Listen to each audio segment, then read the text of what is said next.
We're live. We're live. Hello. Yay, Yay. we did it. We're awake. We Things did are it yet happening. again. We have a Wednesday happening.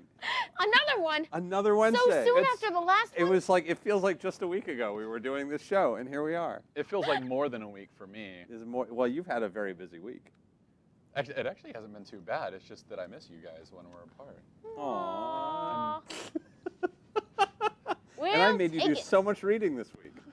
Not that much. That was awesome. You did. That's a lot. Those are thick books. Hi, everybody. Welcome to the Wednesday Hi. Club. I'm Taliesin Jaffe. I'm Amy Dallen. I'm Matt Key. And today we're going to be talking about the wonderful world of manga, and very specifically an amazing manga writer and artist, Rumiko Takahashi, and her phenomenally huge body of work. Yeah, pretty but big. before that, Unbelievable amount of work, popularity of work, skill level, success. Just Changed my a life. queen. she changed my life. Like Me too, man. Very serious and intense relationship I had with her work growing up. Yeah. And So we have two absolute zombies and one person that I'm so excited to talk to you Oh, about man. because we waited a year to make you read these, but No, I wish that I had time to read more. Like I was saying before the show, like I read Ranma 1/2 and Inuyasha. Inuyasha, and was like, oh my god, I don't know which one I love more. But what and I, like offhand was like, oh God, I got to give you 1 pound gospel. Yeah. Later. And we'll talk about yeah, that. yeah, which we'll also Absolutely talk about. I know that we have a lot of other. We have a panel at WonderCon. Yeah. What? This This is a thing. Is it our very first ever Wednesday Club panel? It is our very first ever Wednesday Club Oh, panel. I didn't know that. Thanks for clearing that up. I've had a couple privately without you guys, but it's really just been me at home with action figures that I've made of everybody. And just, oh, hi, everybody. Yeah. And then, Your Amigo dolls. yeah, no, and Hashtag release the tapes. it's all on like, I'm going to get it all Not when on. I'm drinking coffee. Bless you. So, yeah, we're going to be at a WonderCon panel. It'll be Saturday. Saturday at 11 a.m. Look at that. Yes, Saturday. 300B at WonderCon in Anaheim, California.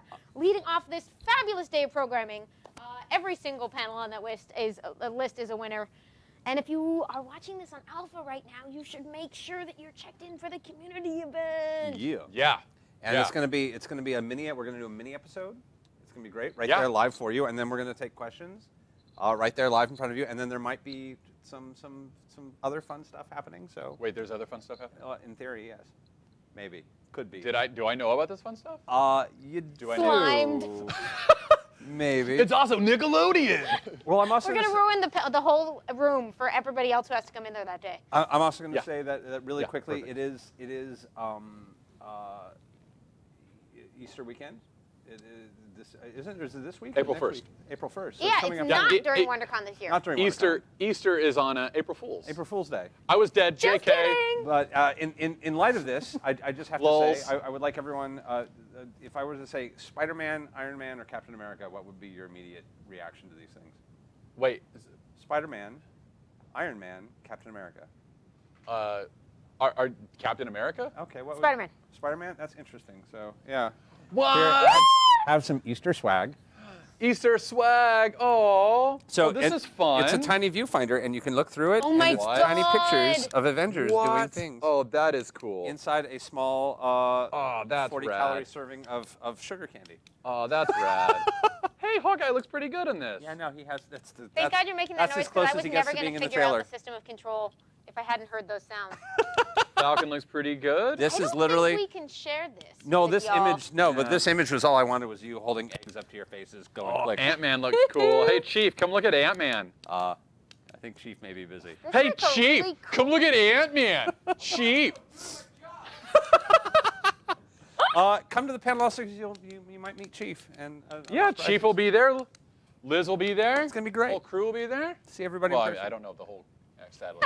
I would like the whole crew to be Whole there. I crew. love our crew. A lot of the crew will be This there. is Aren't those cute? amazing. I'm sure the candy is terrible, and I'm very excited to try it because it This comes is in a jelly viewer egg. beans. I How can you have- go wrong with It's jelly beans? Fuck, I didn't even read I I've that. got have- 12 fun scenes. I have a couple of gifts that I'm hoping will come in the mail for me to give you at WonderCon. Oh no. Just Oh. little bitty things. Oh, Just yeah, little yeah. bitty Oh, things that I no. thought of you guys.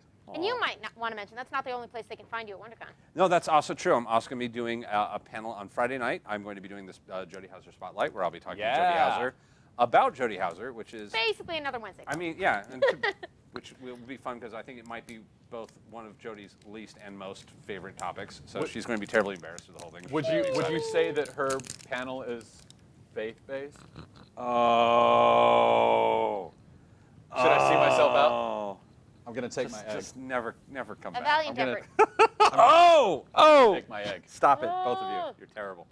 Well, Mackey's gone forever. But in the meantime, we Liz made me actually come are back. going to be having a daily Wednesday. We have some of your mail to read, and we will dive into it right now. And as Taliesin gets ready, I want to do a shout out to Ken Wynn. Yeah. Can win. For our Rising to whatever challenge we give him. Rama-chan back there. Rama Saotome. Ken Wynn really is amazing. Yeah. He's like the key question teaser and trailer that we have. He did all of the Photoshop manipulation. I Are we was going getting- to ask you that actually because it's Oh. so good. Are we not Yeah. getting graphics? Or are we? Oh, Wait, I was hoping for yes, there we go. Hey! Yes.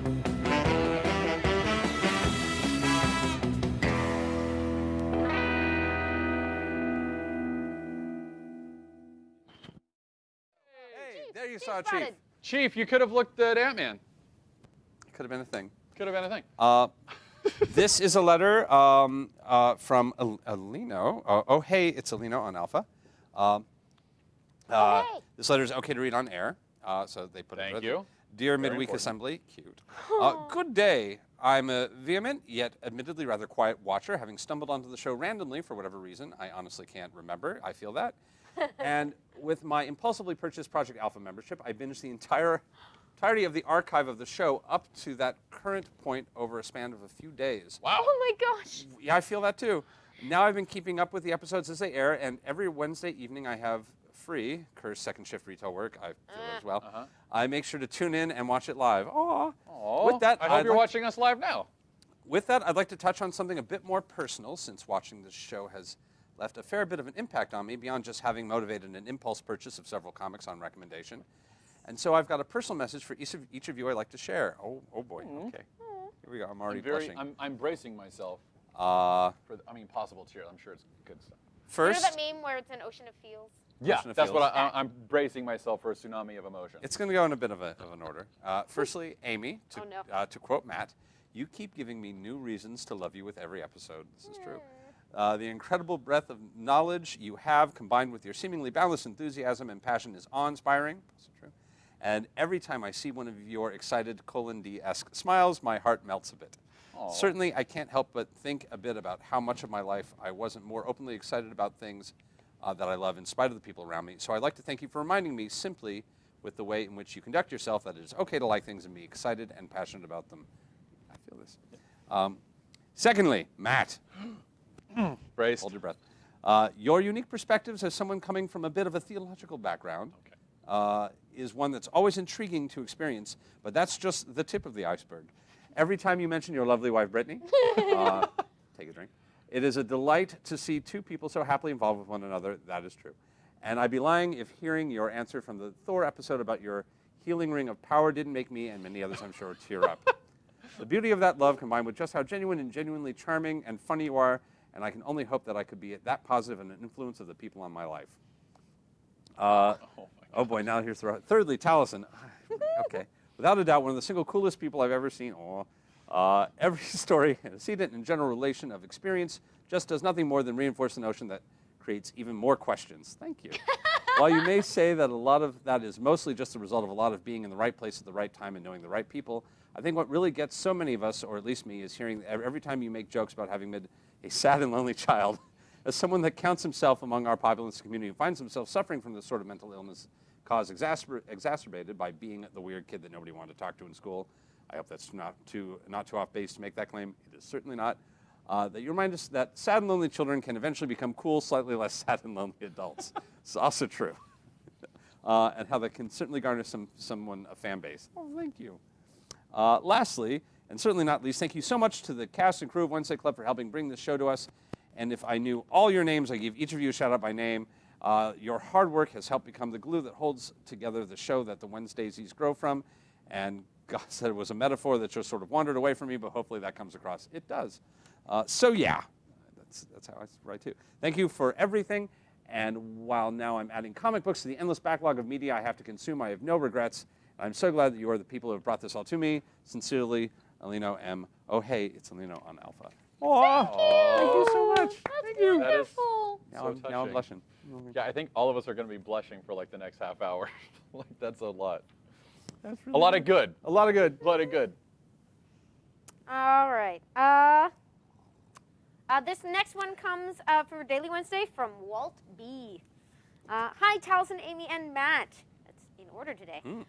I've been playing catch up with your show. I just watched your show on Alan Moore, and I will be honest, the only work of his I knew was Watchmen. It was very nice to learn more about him.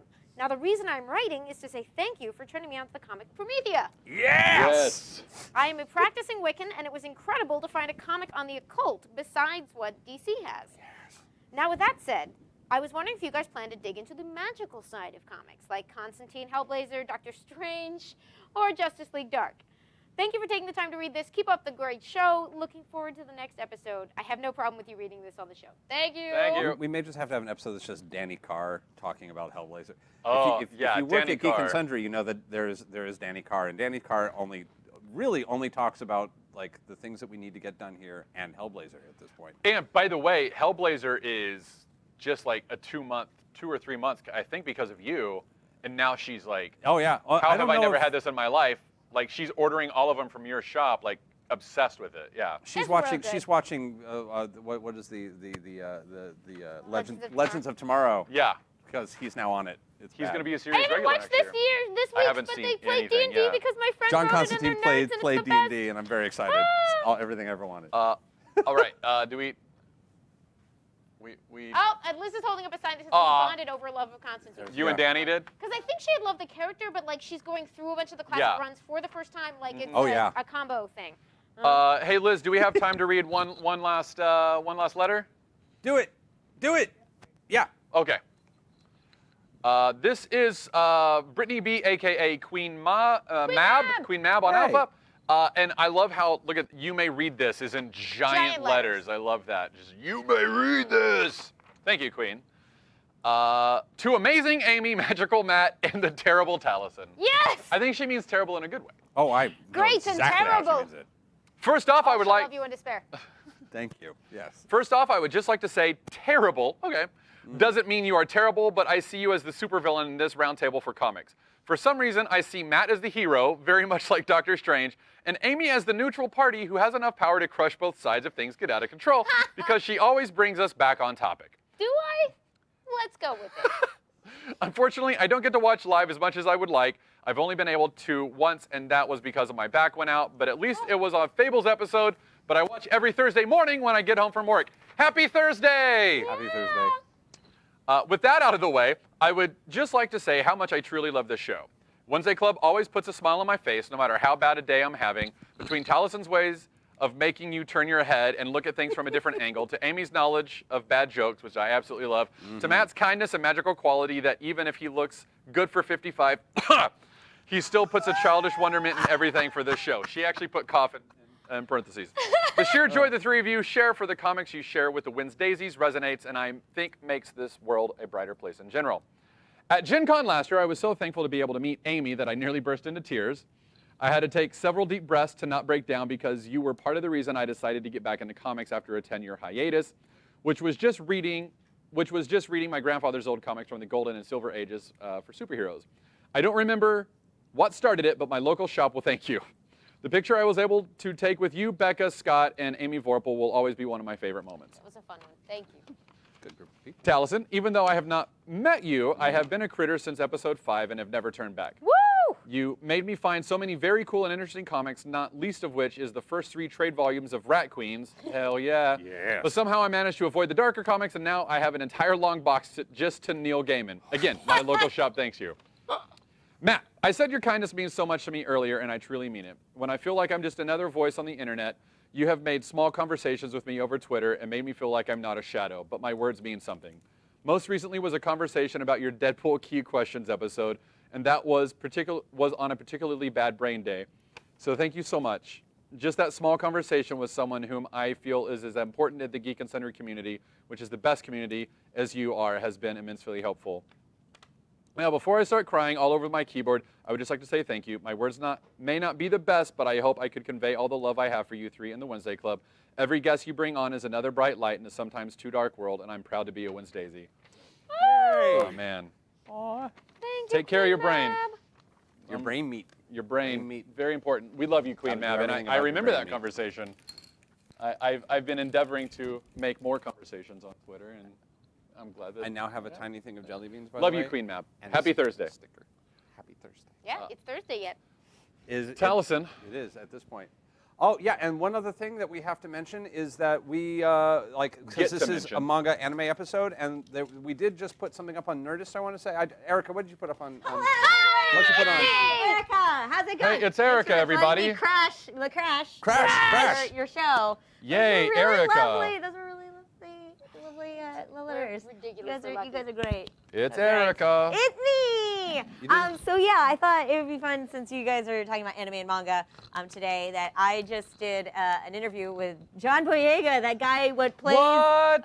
the guy in Star Wars. Finn Wolfhard? He's- What? The kid from China. yeah. Finn Wolfhard Lord. from Star Wars. Yeah. Everyone's favorite Star Wars character, Finn Wolfhard. So I went to the Pacific Rim Junket on behalf of Nerdist, and of course I talked about fan fiction and anime with everybody. Oh, let me tell you about the Bern Gorman and Charlie Day interview. You should also see where. Don't Don't spoil it. Don't spoil it. Don't spoil. No Don't spoil it. spoilers. But I asked them about why people ship the characters, the scientist characters. It got weird. It got the best kind of weird. It got best weird. It got good weird. Best Producer weird. Liz is laughing off camera, so it must be great. Best weird. It's good. So there's that. But then I talked to John Boyega about anime because it turns out the man is a huge otaku. And I use Nice. that term like in endearing sort of self, have you I need the discussed- social history of that getting to Britain and when it was like I know the waves of American popularity, but is it the same? Are I they know, different? Are they overlapping? right? Like what's the deal? As if I I needed more actually- reason to We love will touch Amy. on this today. I'm so interested to hear about that because, he, I asked him about, some of what he would want to see live action of and who he identifies with, and he could talk the talk. The man is a legit anime geek, and That's it was so awesome. crazy. We just ended up geeking out and stuff. So it was great. Go watch that. It's on Nerdist.com. John Boyega, I think it's called John Boyega Loves Anime as Much as We Do, which is like, it's so, Yeah. I don't know, humanizing when Him he right meets- after Michael B. Jordan, like I can't handle it. It's too Yeah. much. We are the generation that got raised on Dragon Ball Z and This is that. I'm just saying, What- the live action Dragon Ball Z that should happen. Well, We and all know his what that the Killmonger outfit, was It looks exactly like Vegeta's outfit. Yeah. Well done, Michael B. noticed. Jordan. Well done. Noticed. So I talked about anime with John Boyega. Please go check that out on Nerdist.com. Thank you so much. yay! Yeah. Watch it to see him on anime. This is John Boyega. John Boyega on anime. Great. Yes. Well, thank you for letting me Okay. crash. Yeah. Have Yeah. a good show. Thank you. See you later. Fix me. Are you a Takahashi fan, and which is your favorite? Gosh, I read, I think Urusei Yatsura, maybe? Bless you. Yeah. Bless you. I really like Lum. She's really cute, and I identify with her a lot. Just as a Very- chaos Very demon? codependent and chaotic. Yeah. I read a lot of, through, I think a lot of the first arc of Inuyasha, and same with Ranma. But those just kept, we always joked that she was just like chained up in a basement somewhere. Oh man, doing we're these. gonna have a conversation. Oh, it's Yeah. bad. She just kept writing and Yeah. kept writing. Yeah. Yep. It's amazing. Very prolific. Very, very prolific. But anyway, have a good rest of the episode. I love you guys Love so you. much. Bye. Bye. Bye, dear. Oh no. Oh, it's my phone. It's Oh, cool. no. It's cool. It's Okay. cool. It's a good phone. Bye. And with that, as I have my jelly beans and my tea and all of my things, Rumiko Takahashi. Who? Well done. Rumiko Takahashi is, I will say, growing up, getting into anime before I got into comic books, because I was a big anime fan before I ever got into comic books. Urusei Yatsura and Ranma 1/2, which were two of her big works, were so important for my upbringing. immediately moving into the Viz releases, which are, I feel bad for these books right now because these are very hard to find books. Viz is the American company that Viz is the American became company. big partly by publishing. She was one of the big hits for them She in the was early one of days, the right? huge hits for So them. they were back in the day. translating and publishing during the like an Early earlier, manga. yeah, not the 80s boom, but going into like the 90s boom. I don't know exactly the timeline, but that's what he means by Viz. Keep And they going. were not traditional. I know that you know the small manga books. They were the larger, like they were actually flipping them and making them look like American comic books. And what They- company is this? Viz.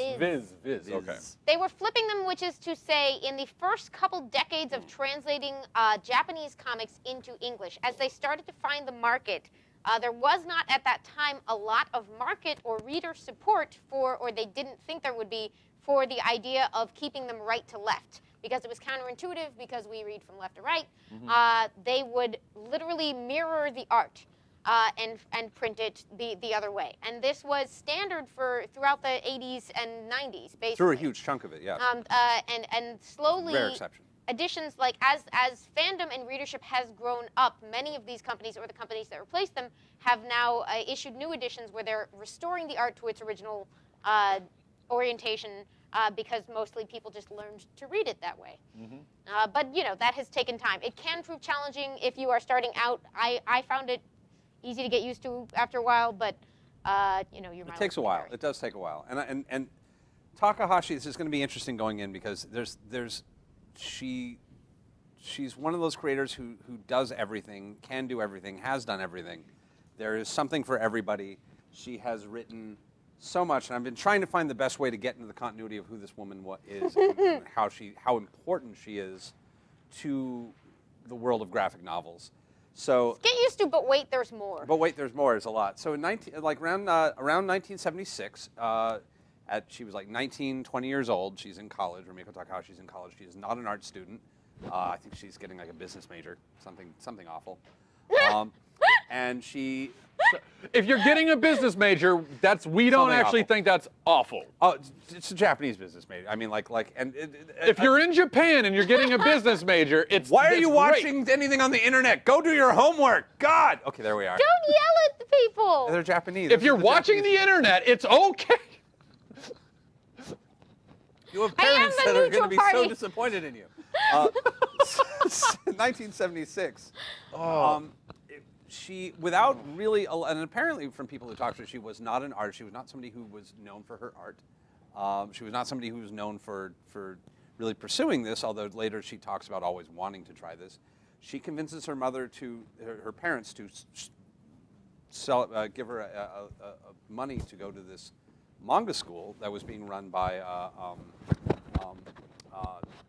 Kazuo Koike, who was well known at the time for Crying Freeman, which is a interesting, if not somewhat difficult to read these days, comic book. Better known, his more popular thing now is Lone Wolf and Cub.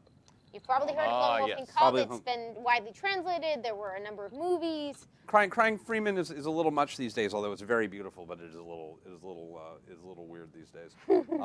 The name of the school, I took notes for everything. It was the Genkiga Sonjuku, and she entered this. She entered the school at the age of 19, 20, and published after publishing a short story to get in. Which was called Bye Bye Road. A couple of them. So how part of publishing works? I got to go back a bit. Sure. There's the world of doujinshi, and we've talked a bit about that. He's saying doujinshi. Doujinshi, which Thank are you. I was going to ask. kind of independent comics. They're usually self-published comics. They're sold traditionally, especially at this time, they were sold only at conventions or in specialty shops, and produced huge volumes of them. I will say I went to a doujinshi convention in 1997, maybe, and When you were 5. when I was 5, when I was 50 in 1997. And how long have you been 50? For Since decades. 1997. And well, the convention for the doujinshi alone was the size of a football field. I mean, there's the amount of self-publishing that goes on in Japan is humongous, and a lot of it is anything from fanfic to like downright pornography to more technical Diary comics. diary comics, technical data on shows. Sometimes it's actual criticism, but it's a good Some way of it's what we would probably think of as zines. zines, and a lot of these people go on. This is this underground comic book movement is where professionals come from. So anybody that you follow in the Japanese manga world probably has a few of these publications in existence. We probably didn't have anything really like it until the webcomic boom. No, we had nothing. There was not enough. We didn't have the readership that Japan had, and it was just. This was not a way to make a living. I think that's another thing to touch on, and something that I actually have questions about. Like, we've touched on it before a little bit. Like, what is actual comic readership like in Japan? Like in America, it's very much like, oh, kids do that, and then you grow out of it. They still sell it on newsstands, in phone books. Everybody reads. Do they everybody have reads comic book shops as well? Like what we have here, or? Not exactly. The shops I went to all had both. I don't know. There's specialty shops that exist the way we have comic book shops, but they usually deal in used books, not new books. Yeah. And they deal in like character goods, like models and things like that. For new books, you just go to a newsstand or a 7-Eleven. Because you'll remember, we talked a bit about the fact that many or most new works, when they're initially serialized, they're serialized in these telephone book anthologies. Mm-hmm. I don't know if this is still the case. That's still the case. It's like 20 years out of date. Case. But it's just I'm going to buy this month's new episodes of 12 different things. It's like So cool. getting a Netflix pass to every new network show from the last 2 weeks from every channel, and just being like, I'm going to watch A Good Place and what else is on TV. And you should be watching The Good Place. You should be watching The Good Place. So, like, is it like a sci-fi compendium, or is it all from the same author or the same company, Different or is authors, it all of it? It's one editorial. I would say it's an editorial board that sort of what would be the phrase for goes through and picks out what they're interested in and gives you this, and they have like running staples. Well, Curates and presents the set of titles. But do they have like a very large adult readership? Huge. Okay, that's what I thought. I just wanted to clarify. Which of the weeklies are aimed at the adult market? Because the most famous ones that I know are aimed at the sort of like mix of adults and kids demographic. Yeah, but I know that there's like I think that the Shogakukan is kind of like more of the upper, and that's where she was published for quite a while. She actually won an award. She wrote a short story out of this manga college called Those Obnoxious Aliens that won Best New Comic Award in '77. In '78, she sort of retooled that into a manga called, and this is one of the things that this manga was famous for with these wonderful puns. This manga was called Urusei Yatsura, which... Can you spell that? In Japanese or English? Well, here's the interesting thing. Is there are, technically, it's a pun because Japanese... We'll spell it in English first. URUSEI space YATSURA. Urusei Yatsura. Okay. When it came out in the United States, they just called it LUM. Because that's the name of the female character. That's it's the name much of the easier. female character. LUM. LUM, LUM. Wow, I prefer the Japanese name. It's prettier. Well, the Japanese name, one of the big things in this book, and we'll get into it, is that this book is filled with puns. And Japanese is a great language for puns because it has 3 alphabets, which means that there's 3 different ways to spell anything you're saying, and often they can have 2 to 3 different meanings just on top of each other, which is nuts when you think about it. It's real good. Same way that like staple can be a staple or like something that you eat every day. It's a staple of your meal or a staple in a folder, so there's probably a bad joke in there somewhere. Yeah. Japanese has that. So when you write out Urusei Yatsura, it means the aliens from the star Uru. Urusei means from the star Uru. Yeah, Urusei means star of Uru, the star Uru. Where Thor gets his hammer. And yes, actually. And Yatsura means the aliens from. Or like those guys. Yeah, those guys. But when you say it, urusei, when you don't use this particular kanji, means obnoxious or annoying or loud. Like urusai would be Urusei would be like, oh, you're annoying, you're loud. Do you both speak? Am I the only one here that doesn't know Japanese at all? Okay, no, never mind. All I've got is that I've been there for a week for my honeymoon. Was that the opening to Soul Blade? No, that was actually a Japanese lesson from Arodi the TV that I remember because I had to teach a small child to say it. So Aww. I even remember chunks of The Godfather because that shows up. We're actually going to get to that because there's an English teacher in Urusei Yatsura, which is how I started to recognize English in Japanese anime because of Sensei Mark, who is the English teacher in this manga. And I wanna learn remember it Japanese. very distinctly the You would first love it. time. It's so Oh, I good. bet I would absolutely love it. So- How did I not know that you knew I studied in college. I've forgotten nearly everything that I knew then, but I was close to fluent. So the whole Wow. title of this comic Wow. is The Obnoxious Aliens from the Star Uru. Is the whole pun of that comic, of the obnoxious aliens from the star Uru. And believe me, they are obnoxious. It's great. This is, Almost as obnoxious as the human they're visiting. oh, well, maybe not that obnoxious. Oh, we're gonna, okay. So, Get ready for a lot of garbage people, but we love them. there's a lot of garbage people in this book. So she is now in her, she is about 20, 21 when she starts publishing this book. She gets the deal. As a through- business student. Well, she's like dropped everything. She starts doing this book weekly for Shogakukan.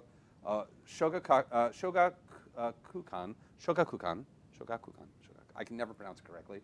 And it starts in Weekly and Shonen Sunday. The school she went to, she was basically working as an assistant to the guy by Yeah. so it was like a training apprentice kind of situation. As She I very understand quickly, it. yeah, and she very quickly rose through it. And so she started publishing Urusei Yatsura in 1978, around the age of 21. Wow. As a weekly book, and she concluded its weekly run in 1987 with 374 issues. That would be 34 graphic She novels. wrote and drew it.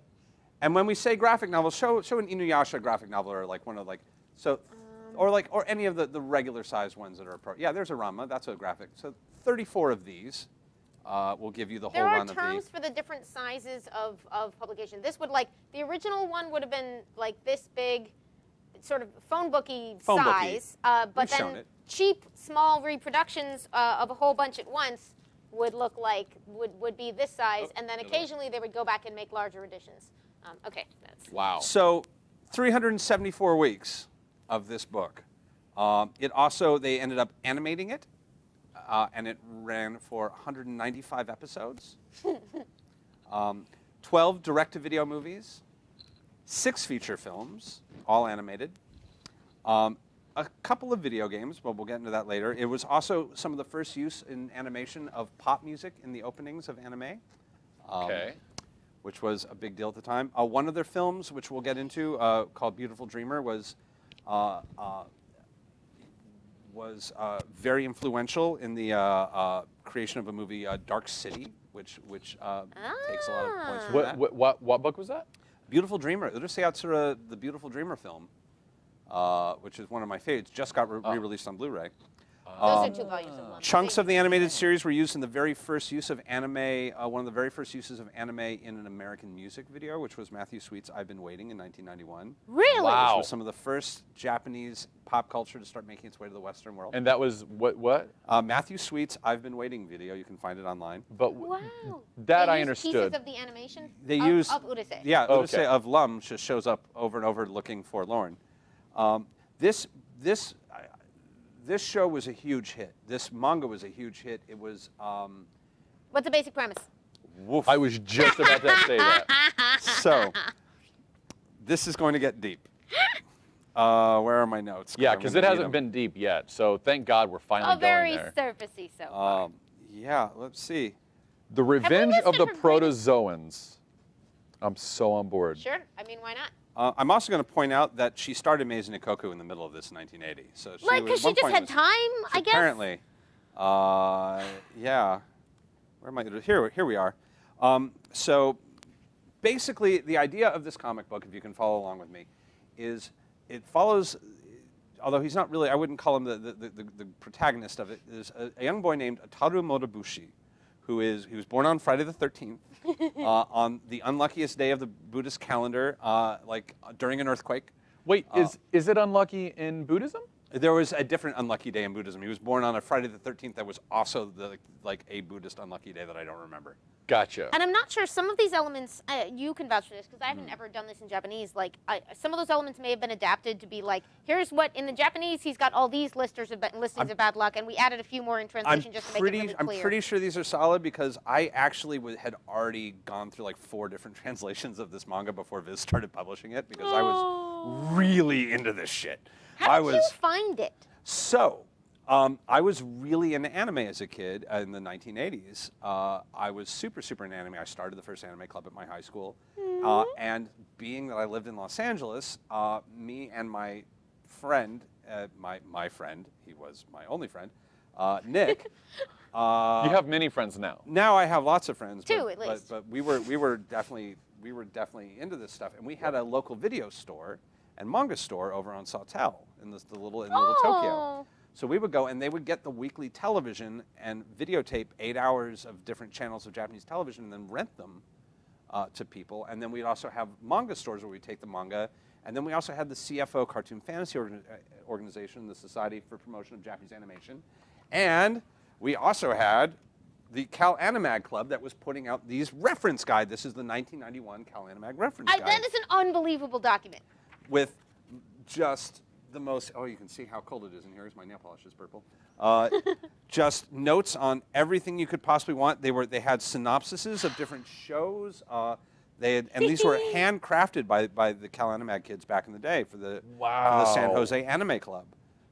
And these things, this is how we learned about anime and got into it, where people distributing tapes, renting them from the Japanese video store, buying manga from the Japanese bookstore, local bookstore. So, and then slowly working out what these stories were. Urusei is very difficult, especially because it's so culturally deep, and there are so many puns, and the puns are deep. So Taru, I'm talking a lot in this one. That's good. You knew that was happening. I'm excited. Yeah, I've got nothing. I could just stare at the camera and give as much information as I'm doing right Let's now. look for pictures to go with it. Taru Motobushi is the unluckiest human being on earth. This guy is he's dumb. Well, he's dumb in a lot of ways. He's smart only when it benefits him. He's selfish. He's kind of pervy. He's kind of shitty. No one really likes him. He has a girlfriend named Shinobu who kind of puts up with him, at least puts up with him for like 10 volumes before finally dumping him to the curb. In which comic? What comic is Urusei this? Yatsura.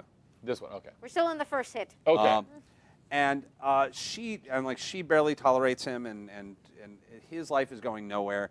And he gets accosted by this weird, creepy Buddhist monk named Cherry. His name is Cherry, and he's kind of creepy looking, and he's like, you're awful, and something bad's gonna happen to you. You have the ugliest face I've ever seen. And Taru's like, whatever, and his parents hate him. And are sad that he was ever born. It's just awful. Nobody at school likes him. To be fair, everyone at school is shitty too, but we'll get into that. And then one day, aliens invade Earth in these giant tiger-striped UFOs from the star Uru. Like and you do. They choose him to be the champion of planet Earth. Like you do. To defend Earth from this alien invasion, he has to defeat a member of the royal family in a contest, which is a game of tag. Which runs into a pun that I don't entirely remember. I'm trying to see if I can find it, if I made a note of it. God, only there's so many puns in here. I didn't check the facts on this, but I do remember hearing that, like, the game of tag, and this is not a thing that I remember from my actual studies there, but I was reading online that they were saying that the game of tag is also known as Oni, and she resembles an Oni. She is. She looks like an Oni devil. She's got little devil horn, and like their whole the aliens This is all the lead alien.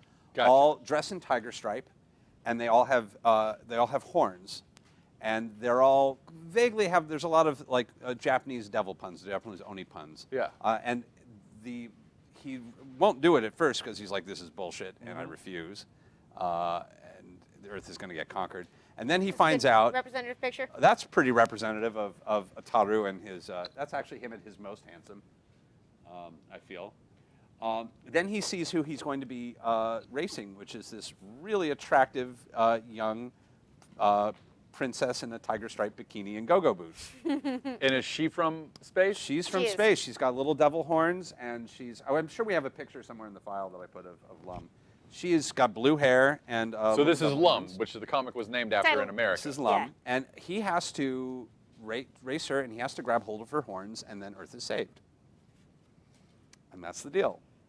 Like you do. And he's like, so I Okay. got to race and then like grab a hot chick? Yeah, Done. this is her. She's not wearing her typical. Yeah, there is a outfit, picture but- somewhere in there where I have her in her tiger stripe. I can find it in the anime reference guide too, which I'll have a picture of it too. Yeah. In fact, well, you can't see it, but she is the ad for Niku Animart. Aww. So she's so cute. So he thinks that this is just dumb, and he's like going to go for it. But it turns out, there she is. There she is. It turns out Yay! she can fly, and she can also throw electrical bolts.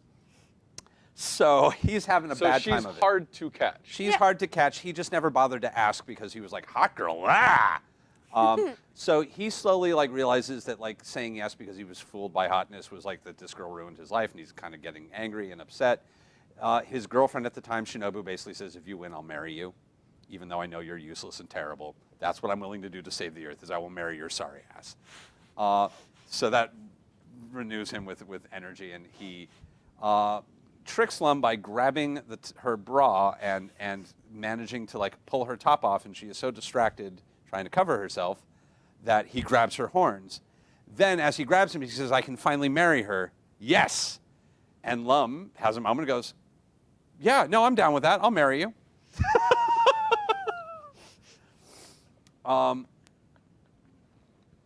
What is this book? And I love it. she's got her reasons. We'll get to that really quickly in a moment. But now his girlfriend's mad at him, and now there's an alien princess who's now betrothed to him.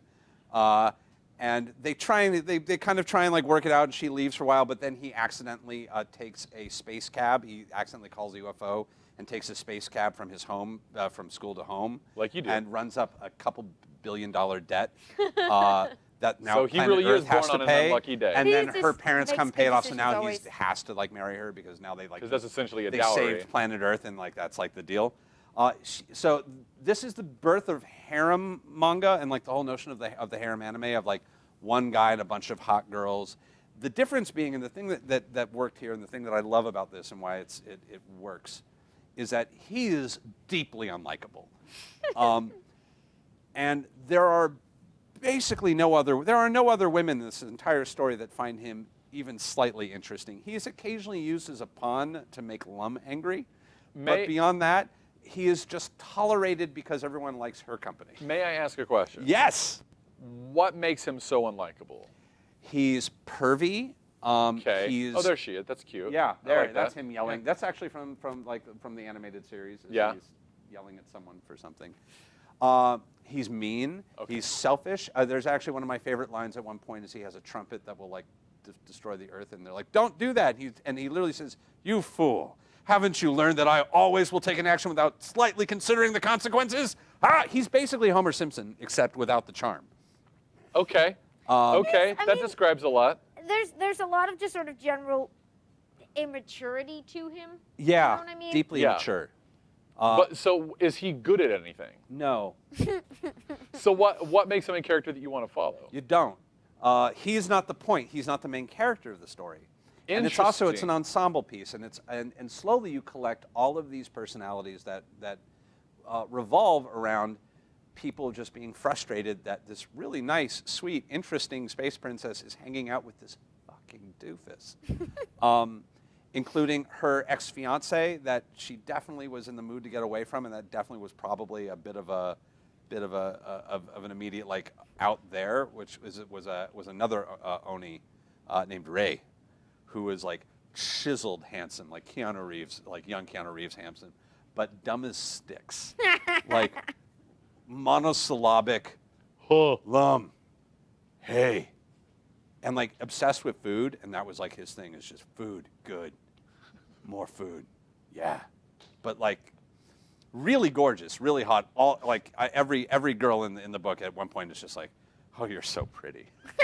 So Hemsworth in the Ghostbusters movie. Yeah, except when he gets angry, and he gets angry at Taro because he like, broke off his fiance's deal. He turns into a giant, ugly tiger bear monster, who's also dumb.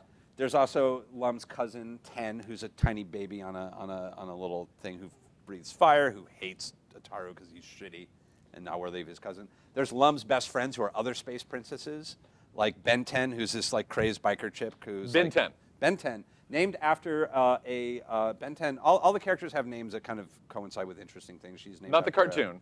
In no, America. Ben 10 named after the Shinto. It's a goddess of fortune. Okay. Oh yeah. But she just wears barely armor. It's like an armor bikini and rides Barely around. armor. Barely armor bikini with a bazooka. Just likes blowing shit up, which is a lot of fun. And then Princess Oyuki of Neptune, who's an ice princess and kind of modeled after these kind of ice ghost maidens of Japanese lore, who freeze people. She has ice powers and all sorts of things.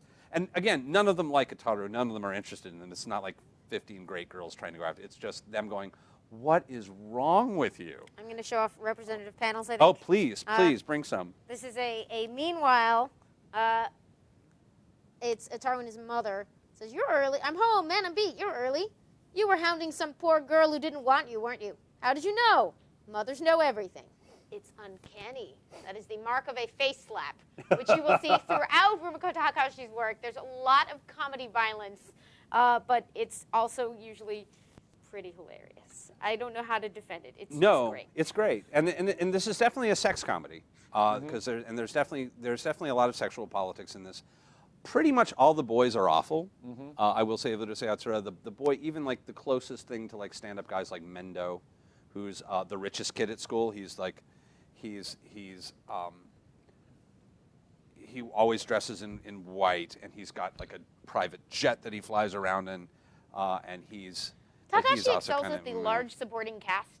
She can just keep adding pieces to the puzzle forever. There's Sakura, the Shinto priestess, who shows up. There's Not from outer space. not from outer space. She's human.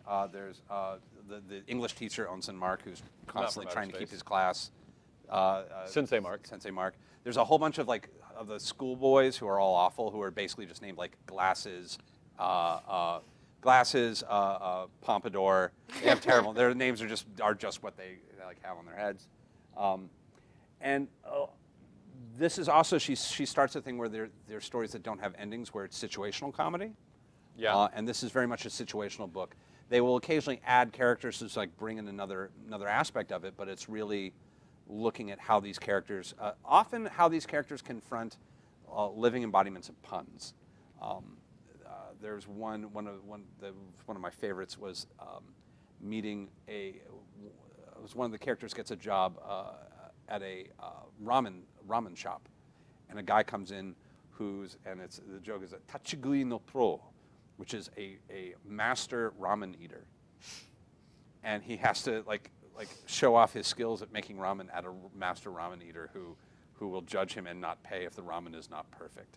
And there's a pun in there that is impossible to explain. That is like an advertisement for the various schools of martial arts we will get in Ranma later on. Yeah, Tatsuguishi then turned into Tachigui no Pro, which is a joke that makes no sense in English. Would you accept this as another sample page? Oh, yes. Yes, bring that. All right. So he's having a sort of an argument with Lum here. I want you to theoretically be able to see as well. Is this here? Yeah. Okay. So you can see cute little 10 there. And then we get, darling, Roll up a bit. There we are. Yeah. Thank you. There we are. I'm going to hold it. Y'all read because All right. that angle will work. Really see it. 10 says, doesn't that cracker taste a little stale? Does it taste good? And then he spits out, goes, why would a cup taste good? And she says, come with me, Ten-chan. You're not safe around darling when he's in one of his moods. It's like, no fooling. One of his moods, she calls it. So it's this page where she goes, darling, I'll be absent for a little while. And he goes, oh, yeah? What a relief. She goes, see you later. The later, the better. And then he has this moment of contemplation, and he goes, darn right. Ever since that alien psycho decided she was my fiance, my life's been nothing but wretched. Dumped by Shinobu, zapped by lightning every time I make a pass at another girl, which is a thing now. And now she flies happily off to marry some guy her family picked out for her. And he's clearly leaning outside his room. He goes, dear readers, I ask you, do I deserve such torment? And apparently everyone in the neighborhood throws garbage at him. And goes, no, idiot, you deserve more. Oh my God. So the narrative perspective on him is very clear. Like You're Never. you don't supposed to hate him, hate but him. you don't love him, but you know, like you love him, but he's terrible. Yeah, he's like terrible. he's like Tumblr's garbage fave before there was such a thing. You know what I mean? Lum also has an interesting thing. She does the little cha that she does, and they did this in the anime as well, where she ends a lot of her sentences with this dacha, which is kind of like it got translated, and I thought this was a really interesting way of loosely translated, just like as a, you know. So she has a little bit of kind of the Japanese version of a Valley Girl accent, you know. She's got a little bit of cutesy. There's a little cutesy in there that always like pops That's in. interesting. It's like it's a way of speaking that marks her as being slightly different because she's an alien, so she has a slightly different dialect, right? And man, there's one where they play with the pun. I think this was Lum, I'm pretty sure, where they play with the pun between how challenging someone to a duel can, if you spell it wrong, look like you're inviting someone to a masquerade party. I don't remember that That's part. a whole one. I mean, like, there's hundreds of these comics. They ran forever. There's literally, I mean, like, I haven't read them all, and I own tons of this, and have read and watched so much of this. Actually, the Beautiful Dreamer film, which is the most kind of crazed and introspective of the stories, of the Urusei Yatsura stories, just got re-released on Blu-ray, and I'm going to be delving into it deeply because it's a very intense, strange kind of Lum's take on Groundhog's Day, Whoa. which is really heavy and a lot of fun.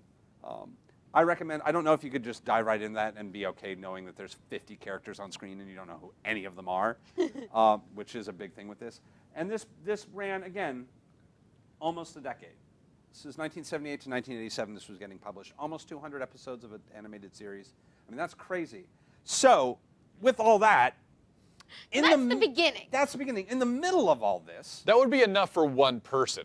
that's a Like- lot. And that's a body of work. And that's No, a body just of work. kidding. We haven't Yeah. started yet. We don't quite know this, but like there are a lot of people who are. There's an opinion it's it's not confirmed that she is possibly because of the manga that she has written and the licensing of all of her creations, the richest woman in Japan, which is quite possible. By the way, you should probably submit a topic at some point for our insane ramblings, and we'd love to have that. Yay! I've seen various statistics on where she probably ranks, but like Way up she's- there. She's like Like, massive I mean, like, self-made titan. where, like, on a scale of like J.K. Rowling, like, is that even a fair comparison? She's 60. She has a much larger body of work that has been produced. I mean, like right now, the Ranma 1/2 Anniversary Cafe is currently open. I want in to go to Tokyo. there. I think I may even have a couple pictures in the folder of that, where the waits are hours long to go to these Oh my to this God. cafe and purchase food that is like it's beautiful, ridiculously well stylized food. Oh my God. We'll get to Ranma. We have a few things before we get to Ranma. How dare you? Let's talk about Maison Ikkoku. Yay! I knew you would. So in the middle of this, 2 years into writing, and like I will say, her first year writing Urusei Yatsura, she was having a hard time keeping up before she got staff working and like learning how to put out weekly and like actually getting a workflow. So this was not an easy. And I don't know too much about the behind the scenes. I know it's very, very typical when you're a successful manga author She was to take on very assistants. young. She took on assistants. She was very young, and at some point decided it was time to write something a little more adult, and that's where Maison Ikkoku was. And Maison Ikkoku was the manga that got me to go to Japan in the first place, because I knew that I would get to stay in this kind of apartment complex, and They wrote a rom-com about a shitty apartment house, and you went halfway around the world so you could see. live in a shitty apartment complex. We're the same people. Yep. It's a mess. I You're love my you favorite. both. You're my favorite. I love you guys. So, Maison Ikkoku, which I know you Okay. know quite well. There we go. This was a life changer for me. Ranma and this. I think I found Ranma slightly first, and I will always love it, but probably ended up bonding more deeply to this one, which was being published in English serially around the same time. So I spotted her art, picked up a Ranma, picked up a Maison Ikkoku, followed the entire story, and this was the volumes as they were published back then. And there are newer editions now, I think, where they've unflipped it and done other things. And it's But, it also ran to 87 and it was collected in 15 volumes. On top of the 34 she'd already published for Urusei Yatsura, there's another 15 for Maison. That brings her only to 1987. So much. It's so much. It's gonna get worse.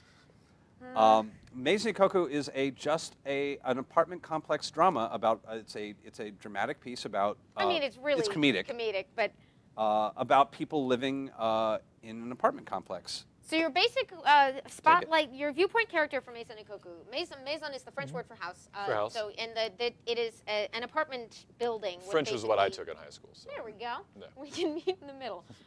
Ikkoku is a family name. Maison Ikkoku is this particular apartment. Has a clock tower on it. which looks like this. And Oh, look at it. something to note, I'm just going to check what I'm showing here. An interesting thing to note is that you'll notice different styles within. It's very typical in manga, especially, to vary your level of realism for your expressive purposes. So, for an establishing shot, this is basically a realistic picture of a building. Yeah. Like it's got perspective. You'll notice that these look a little bit different than pages later on, where you don't get that painted style, and that's a quirk of publishing where they would often have sort of a few fancier painted pages at the beginning of something. But so this is the apartment, and here we go. Let go of me. If I stay in a place like this, my whole life will be ruined. Now. Please use the stairs quietly. Oh yeah, I'm leaving. I tell you, I'm leaving. Now, hold on. And the other neighbors come out to go, would you be quiet? Do you know how early it is? Yusuke says he's leaving. Again? Isn't this the third time this month? So you messed up your midterms again, eh? This is a translation issue, which we'll clarify in a minute. This place is to blame. I can't study here. You're blaming your environment for your own lack of intelligence. There's nothing wrong with my intelligence. It's my luck that's bad. Empty talk.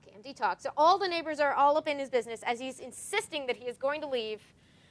But right then is when the new apartment building manager shows up. And Yusuke's life will never be the same. Because he is she pretty. instantly and madly in Kyoko. love. What I also love is that she looks very glam in her first appearance, but normal Kyoko is just like wearing an apron and with a loose ponytail. There's possibly an image in the folder of Kyoko, of a Maison Kyoko. Pio maybe I would have called it. I'm not sure. I tried to label things. Let me find a nice... Yeah, Kyoko. well, here, no, she's in the picture here. Yeah, there was a good drunken drunken party at in his. This is the middle-aged neighbor who's partying. Whenever the fans come out, it's somebody drunkenly dancing around and partying. It's quite good. So yeah, it's all these people. It's specifically it's Godai-kun, who's trying to get into college. Yeah, so there's he says midterms in here because they were not taking that much on credit. But the idea is you need to pass an entrance exam to go to college in Japan. So he failed his on the first couple rounds. And he is now in this delinquent state of like he's planning to go to college, but he has to actually get in. And he's kind of a screw up. He keeps not getting in. Yeah, and he keeps meaning to study, and then his neighbors are like, sure you do. Also, we're throwing a party in your room. And it's He's kind like, of all his right, fault, fine. but it's kind of not his He's fault, not but even it's fine. kind He's of like, his please fault. leave. And they're like, no. One of his neighbors But just actually. when you're feeling bad for him, he'll do something kind of dumb where you're like, this is a little bit your fault. This is definitely a little bit your fault. So he's not as bad. Seems to be a trend with. He's not as bad as Ataru. Takahashi. He, if anything, I think was actually like supposed to be the dissident for her in this, because she definitely had she definitely had a lot of experiences going from high school to college that were intense. I think she put a lot of that into this book. Because he basically grows up in this book. Yeah. So It's one of her few stories that has a definitive ending. Usually her stories are designed to be long. They're kind of episodic. You can keep going episodic. forever. Yeah. Whereas this is definitely has a movement to it, and Godai-kun has several different people in this apartment. Of course, the new apartment manager, Kyoko Otonashi, whose last name actually is interesting, Otonashi. Oh, here's a good There's a good Kyoko. Here in she her is. Pio. on the phone for a chapter all about. Oh man, I should have warned y'all that. Yeah, thank you. There we go. She's answering the phone. It's the early '80s, so like there's one phone in the apartment at first. So anytime anybody calls, interesting. So even when they do start flirting, there's all kinds of jealousy shenanigans where like he joins a school puppet club and then keeps getting calls from girls, and she's like, "What's going on with? Fine, it's What's for you." going on with this puppet club? Like, sure. Like, it's adorable. So she's also a widow. So what you find whoa, out that is is she's heavy. the mysterious older woman, but she's basically slightly older, and he immediately is like, she's so interesting but so inaccessible, and then he's like, oh shit, she's never gonna get over that, and I wouldn't deserve her even if she did, but I love her, and it's the sweetest. It's a lot of that. It's super sweet. She's wonderful. And I think her dog, and I'm trying to remember the dog's name, is actually named after her husband. Soichiro. Soichiro. Which is a nice source of early comedic confusion, where he tries to find out like he sort of she's saying something to herself like, and the nosy neighbors love to make trouble. Oh, Just man. in all scenarios. Oh, man. So well, like one of them overhears her saying something, and they're like, "Oh, the manager has a boyfriend," and he's like, "No, crushed," and it's like, and he gets the name, and then it's like the dog's name, and then he has a terrible dream that she's hooking up like a nightmare about her kissing her dog because he's a crazy person, but it's adorable. He's stressed and like he hasn't slept and like he's just a mess. So he's always kind of a nightmare. Like everything that you're He has saying no like is confidence. just reminding me of like what I read in Ranma with. I'm not going to get any of the names correct. Just That's fine. You That's can fine. just describe them. FYI. Yeah. So like you've got the main character Ranma who like we'll get to it We'll later. get to that. We'll get to that. But We might need more than one episode for Man, this is so deep. but like the girl that he's kind Akane. of engaged to, Akane. Akane, is like in love with the doctor, but the doctor's in love with his sister. Her Yeah, sister. Kasumi. Her sister. Yeah, not his. We'll yeah, get. yeah, her oh man, sister. she starts to flirt with love triangles. I mean, she was already flirting a little bit. She's already with doing Mom. it, and Oh, yeah. This gets a little deeper. So, Uru it's Martians. she Guys. is an exceptional artist and she is an exceptional writer. Like she can pace out a plot. She can build a compelling supporting cast. She can land a gag like no one who has ever lived. Like I'm a little biased, but like she can write action and comedy and romance and fantasy. And then it's turn insane. around and just do a story about 5 people living in an apartment building. That is captivating. Oh my God! So he gets drunk and. Oh, Who does? Can I Yo, spoil this? do it, Because yeah. it's one of the things that I love. Like that, it's masterful romantic comedy. Fairly early on in the run, our main character Yusuke Godai gets drunk and like comes home with his friend and stands outside the apartment shouting. And the manager's sort of like, "Oh my God, get him back in here!" And she comes outside just in time to hear him say for the first time, "I'm in love with Kyoko Tanashi." Because he's that drunk. And she's super, especially when you meet her, she's shy and she's reserved. Conservative, like, very. So she was just coming out to be like, you can't wake the neighbors, this is messed up.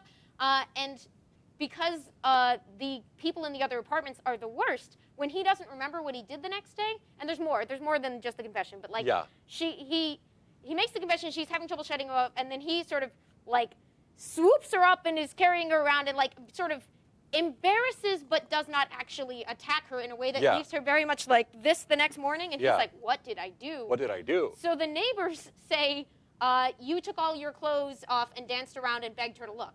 So he goes to her and he's like, "I would never do that." He's like, "About last night," and she's like, "Yes." Yes. And he's like, "I didn't mean any of that. I would Yeah. never say that. I'm so sorry. Yeah. It was a joke. I was joking." And she's Ah. like. She had, like, for 1 second considered, like being oh, like, maybe I could. could. And then You know, and then shut she was down. just like, he's the worst person who ever, how could he do that to me? Like, And it's all because the neighbors. Oh, were the being neighbors. jerks. The neighbors are They- drama llamas. The neighbors they are hardcore drama but llamas. There's literally a line in here where she says to one of the other characters, "It's not that they're bad people, it's just that they enjoy watching people get upset." I forgot about that. And it's like, granted, in real life, that's a pretty good synonym for bad people. But like They are bad. They are bad and people. it sounds so soap opera, but because they so slowly, like, the series gives him time to literally grow up and her time to heal, if that makes sense. 100%. It's Like, beautiful. and in the meantime, you have ridiculous wordplay and ridiculous gags and ridiculous side characters and like, you know, her late husband's family, like her little niece is 12 and then gets a massive crush on Godai. So he's always trying to get in good with the family, but she's always like, "Tell me about your first kiss," because He's she's just like, you know, she's a little girl, 12-year-old, yeah. like who's just like my cute college tutor, like, And then when he does get into school, like it brings all sorts of other drama and just things keep escalating and escalating. Well, he joins a puppet club, he He does. does join a puppet club. which I think is amazing. Everybody's name in it is also a pun, which I really enjoy. Yes, and that it took me years to find out, but all the last names of every apartment residence are a pun based on the number of the unit they live in. Yeah, so Godai, whose last name means 5 generations, lives in apartment 5. The mother and son, Kentaro and Hanae, it's the Ichinose, which is first Ford, live in apartment 1. Yeah. Let's see. Yotsuya lives in 4. Yotsuya lives in 4, and Akemi Roppongi lives in apartment 6. And it's funny too, because also like Roppongi is also not only does it mean 6 trees, but it's also a district in Tokyo which is just the worst. And she is a nightclub character, and she's Yeah. named after the nightclub district. She is a bar hostess at the Chachamaru. And which one? And who is this? This is one of the neighbors. one of the The one who neighbors. was in the nightgown earlier. She only wears negligee at all times, and Just to embarrass other people, Just to embarrass other because she people. doesn't care. Just She's like, walks "I'm around at in home, I don't underwear, care, whatever." drunk, just to be very distracting. Like he's trying to study. She's like, hey. She's not hitting Hey. on him. No, She's just like, She's just being a jerk. what you doing? Just- and like running around and like they're drinking and like the mom is like drunkenly doing dances in his room. So what it sounds like is that the core drama is the will they, won't they of the two main characters whose names I'll never Yes. remember, and everyone else going, hey, what are you doing? Yep. Hey, Yeah. what are you doing? Well, and then hey, are there's you guys going to do Mr. something? Yatsura, who is the best. There's Who a is- mysterious neighbor. There's a mysterious neighbor the in a worst. Like business Wilson suit. in Home Improvement? He's always in a business suit, and he has cut. There's a hole between his apartment and Godai's This is apartment so in the hard wall to explain because I just didn't question it as a kid, and now I'm like, oh my that god. has not been repaired. That he actually just sneaks into Godai's room through the hole because there's like this. It's basically just like it's an old apartment Primarily, building. he uses it to get into Godai's room so that he can, from the middle room, spy on the lady who wears negligee all the time. But he never sees anything that you can't see in the hallway. Yeah. So that's the weird, delicate. And then nuance of he's like, this is she's not doing anything different than she does everywhere else. He's like, yes, but it's better this way. And he's the. It's. So like he just has like this weird peeping Tom kind of thing. Except Yes. except no one knows where he works or what he does when he leaves. He's always in a suit and he has a briefcase. They once Does opened it ever get answered? No, they once opened the briefcase, and it was filled with rubber bands. No one knows. I mean, he's paying his rent somehow. They, but they briefly. There's a live action film which I'm a weirdly never big seen. fan of, and we tried to load the trailer, but I suck at getting things together, so I'm going to make you watch it later. Where he's being followed by a bunch of government agents, and you think it's because he works for the government, but you find out that they don't know what he does either, and they're trying to find out. Where they're just like, "Who are you?" I want to read it just for that. Like I just. you could read the whole series for each random side character. Do you remember for the Slip? tennis coach? For the. Do you remember Slip Fall? When like he just like somebody actually says, because there's a pun that like slip and fall are also metaphors for failing tests. Yeah. So people keep saying slip and fall, and Godai keeps panicking, and so at some point he's just walking and he'll just go slip, and he'll actually slip, and he starts walking downstairs, fall. He's go thump thump thump thump thump. He walks up, looks, fly into the air. That was worth a try. It's just a lot of that. So yeah, it's real good. It's really good. Is this your favorite?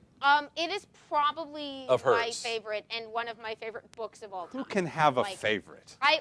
They were putting these out.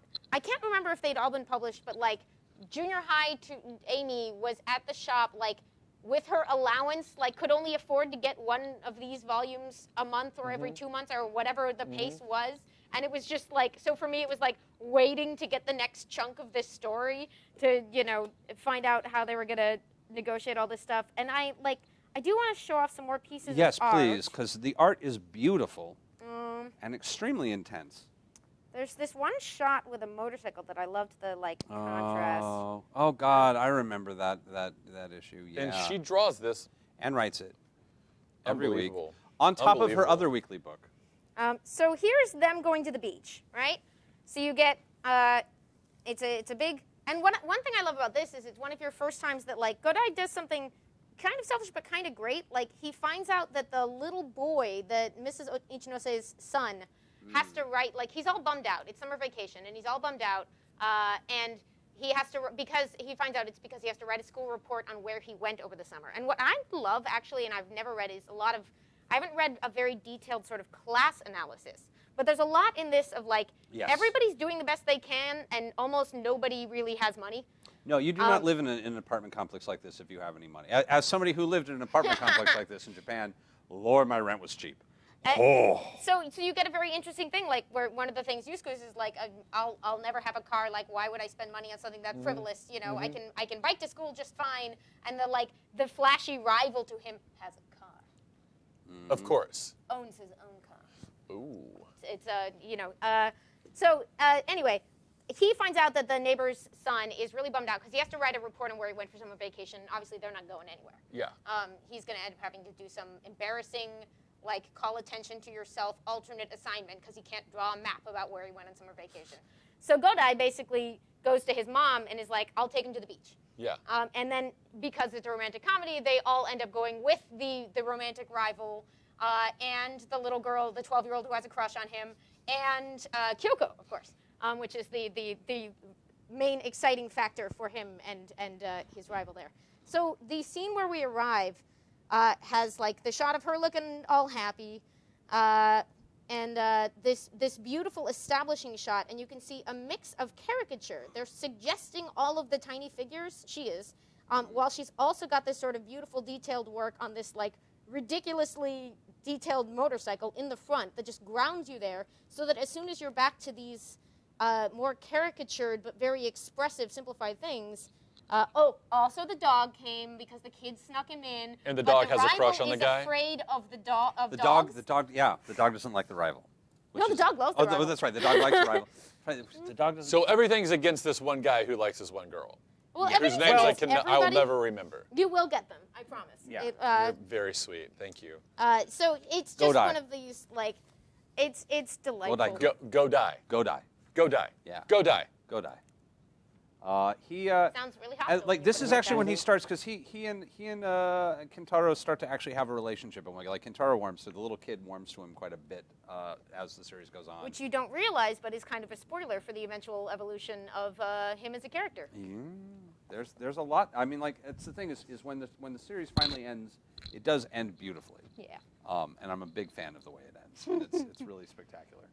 So if I may, what's interesting though, just to go back to a point that you made earlier, this is like a romantic will they, won't they, like romantic kind of comedy, ensemble comedy, from a writer who also wrote Aliens from Mars, or from Uru, from the star Uru. Benny Hill in Outer Space. Yeah. Yes. Like, and she's doing both in a way that you're like very much in, like even just what you guys were talking, I haven't read it, but I'm just like, yeah. So like, how do they get together? What have like they grow together? Like that's okay. That's intense. That's cool. Like, and like I'm not a romantic comedy. I don't hate them, but it's not like a genre that I'm like, give me more romantic comedy. Like I'm not like rushing to the theater for it. If it's a good one, I'll go watch it. But like, that's like intriguing. I'm like, I want to read this. I want to have time to read this. It doesn't feel like a Western rom-com because it's less of a comedy of errors, although there is a comedy of errors, and more of a, can he become a person capable of this, as opposed to like, can he win her? There's no like, can I win her? It's, although he tries that a bunch of times, and it's he views his own life in sort of the like, can I make a big gesture that'll do this? She has some sort of like, eventually develops some kind of jealousy issues that lead to comedic possibilities. So they can draw on these traits for drama, but the story itself, I don't know. The story itself was about both of them becoming adults. Do you think that the hit 1990s sitcom Friends was based on this book? That would have been awesome. No. Please call us if you know the people who made Friends and they were secretly nerds. No, I can't think of anything in the Western world like this. Like I've thought about it, and like there's nothing. I mean, like the superstructure of it has some things.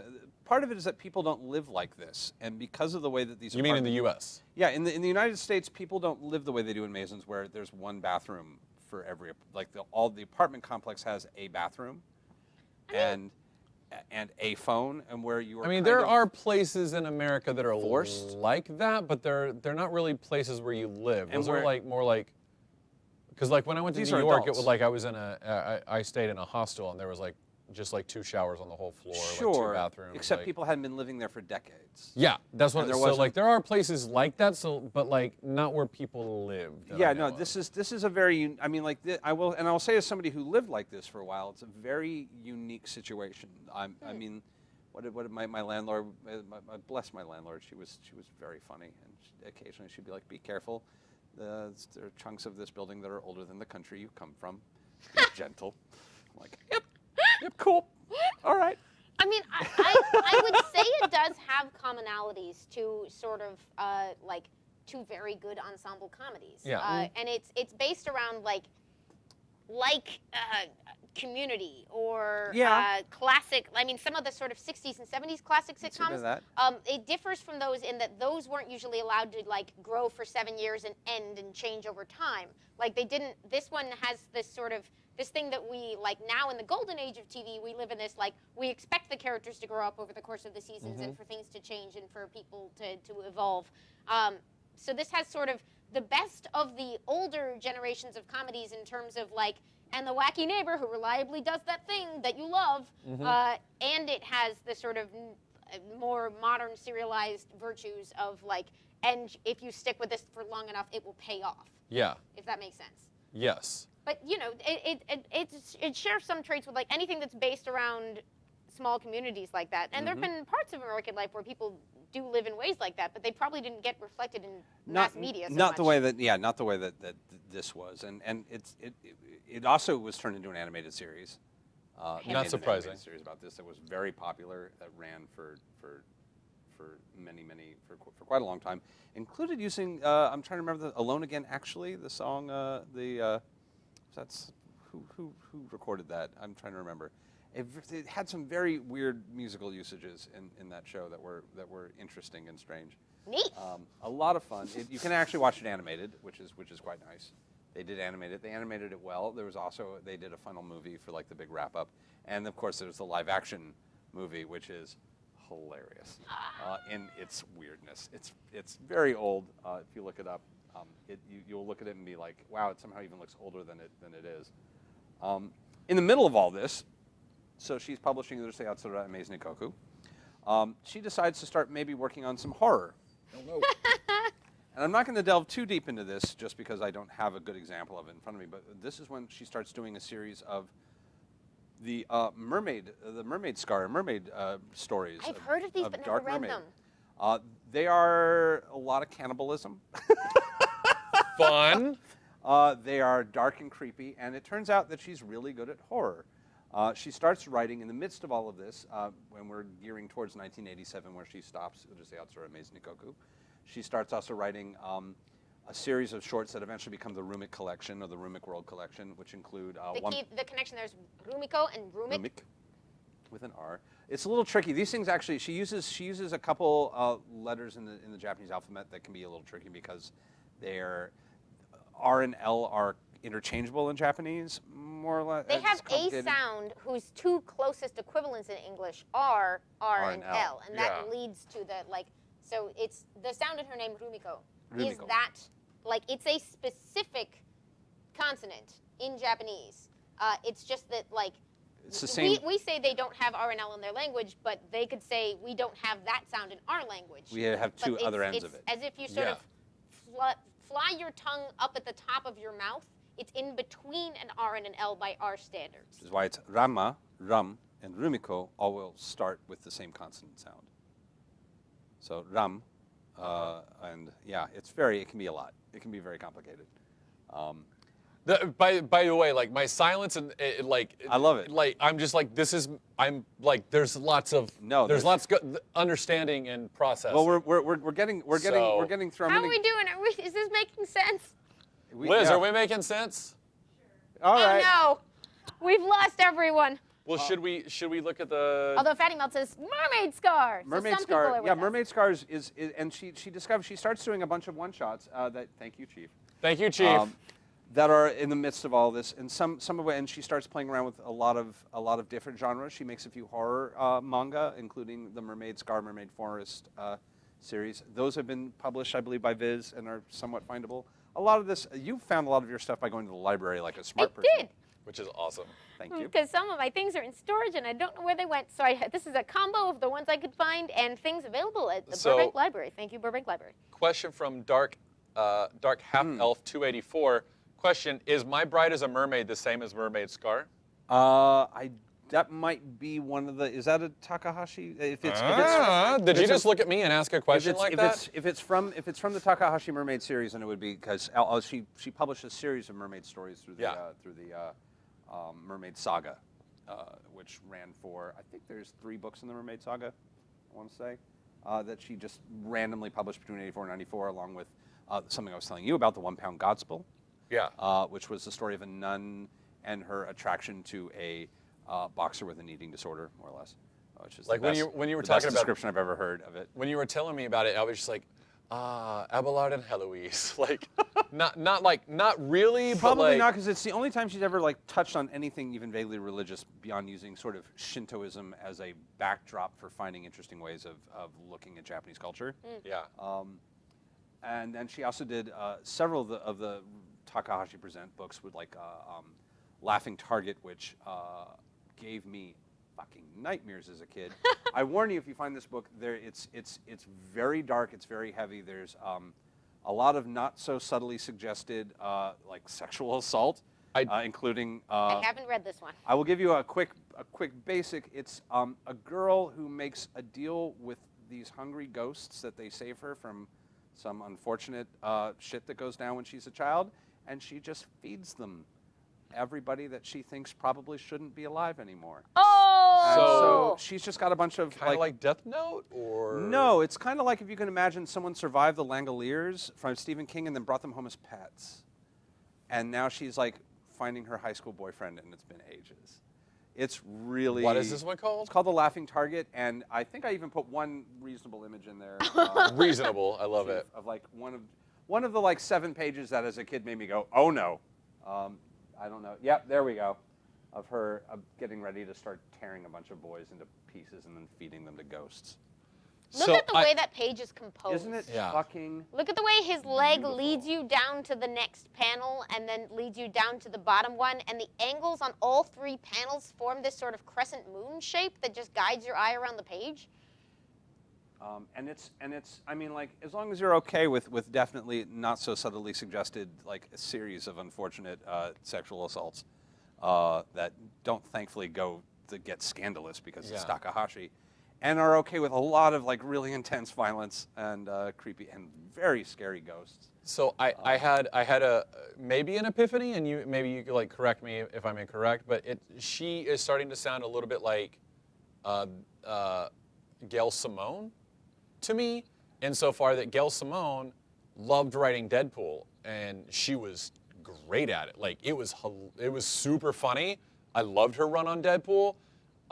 It was great. So she can do comedy really well, but she's now doing Clean Room, which is one of the most terrifying comics I've ever read.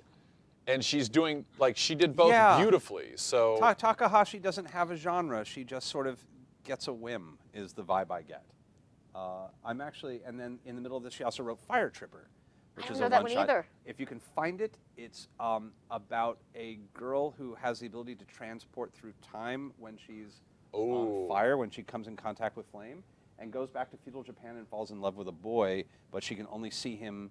And like they're kind of this time-traveling StarCry. If you're a fan of Fushigi Yugi, or if you know any of that, it's like that condensed down to 35 pages and just romantic as fuck. And you're just like, ah, kiss! Did that, It's did so that good. come before Inuyasha? Oh wait, we're Or nowhere Inuyasha? near. We're not even We're the same still like a decade off. Jeez. We're not even in the same decade yet. We're still in the 90s, man. So all this is happening, and somewhere around 1987, she finishes Urusei Yatsura Maison Ikkoku, and she goes without really taking a break right into her next story. And I love that this. Trying to imagine myself in that moment.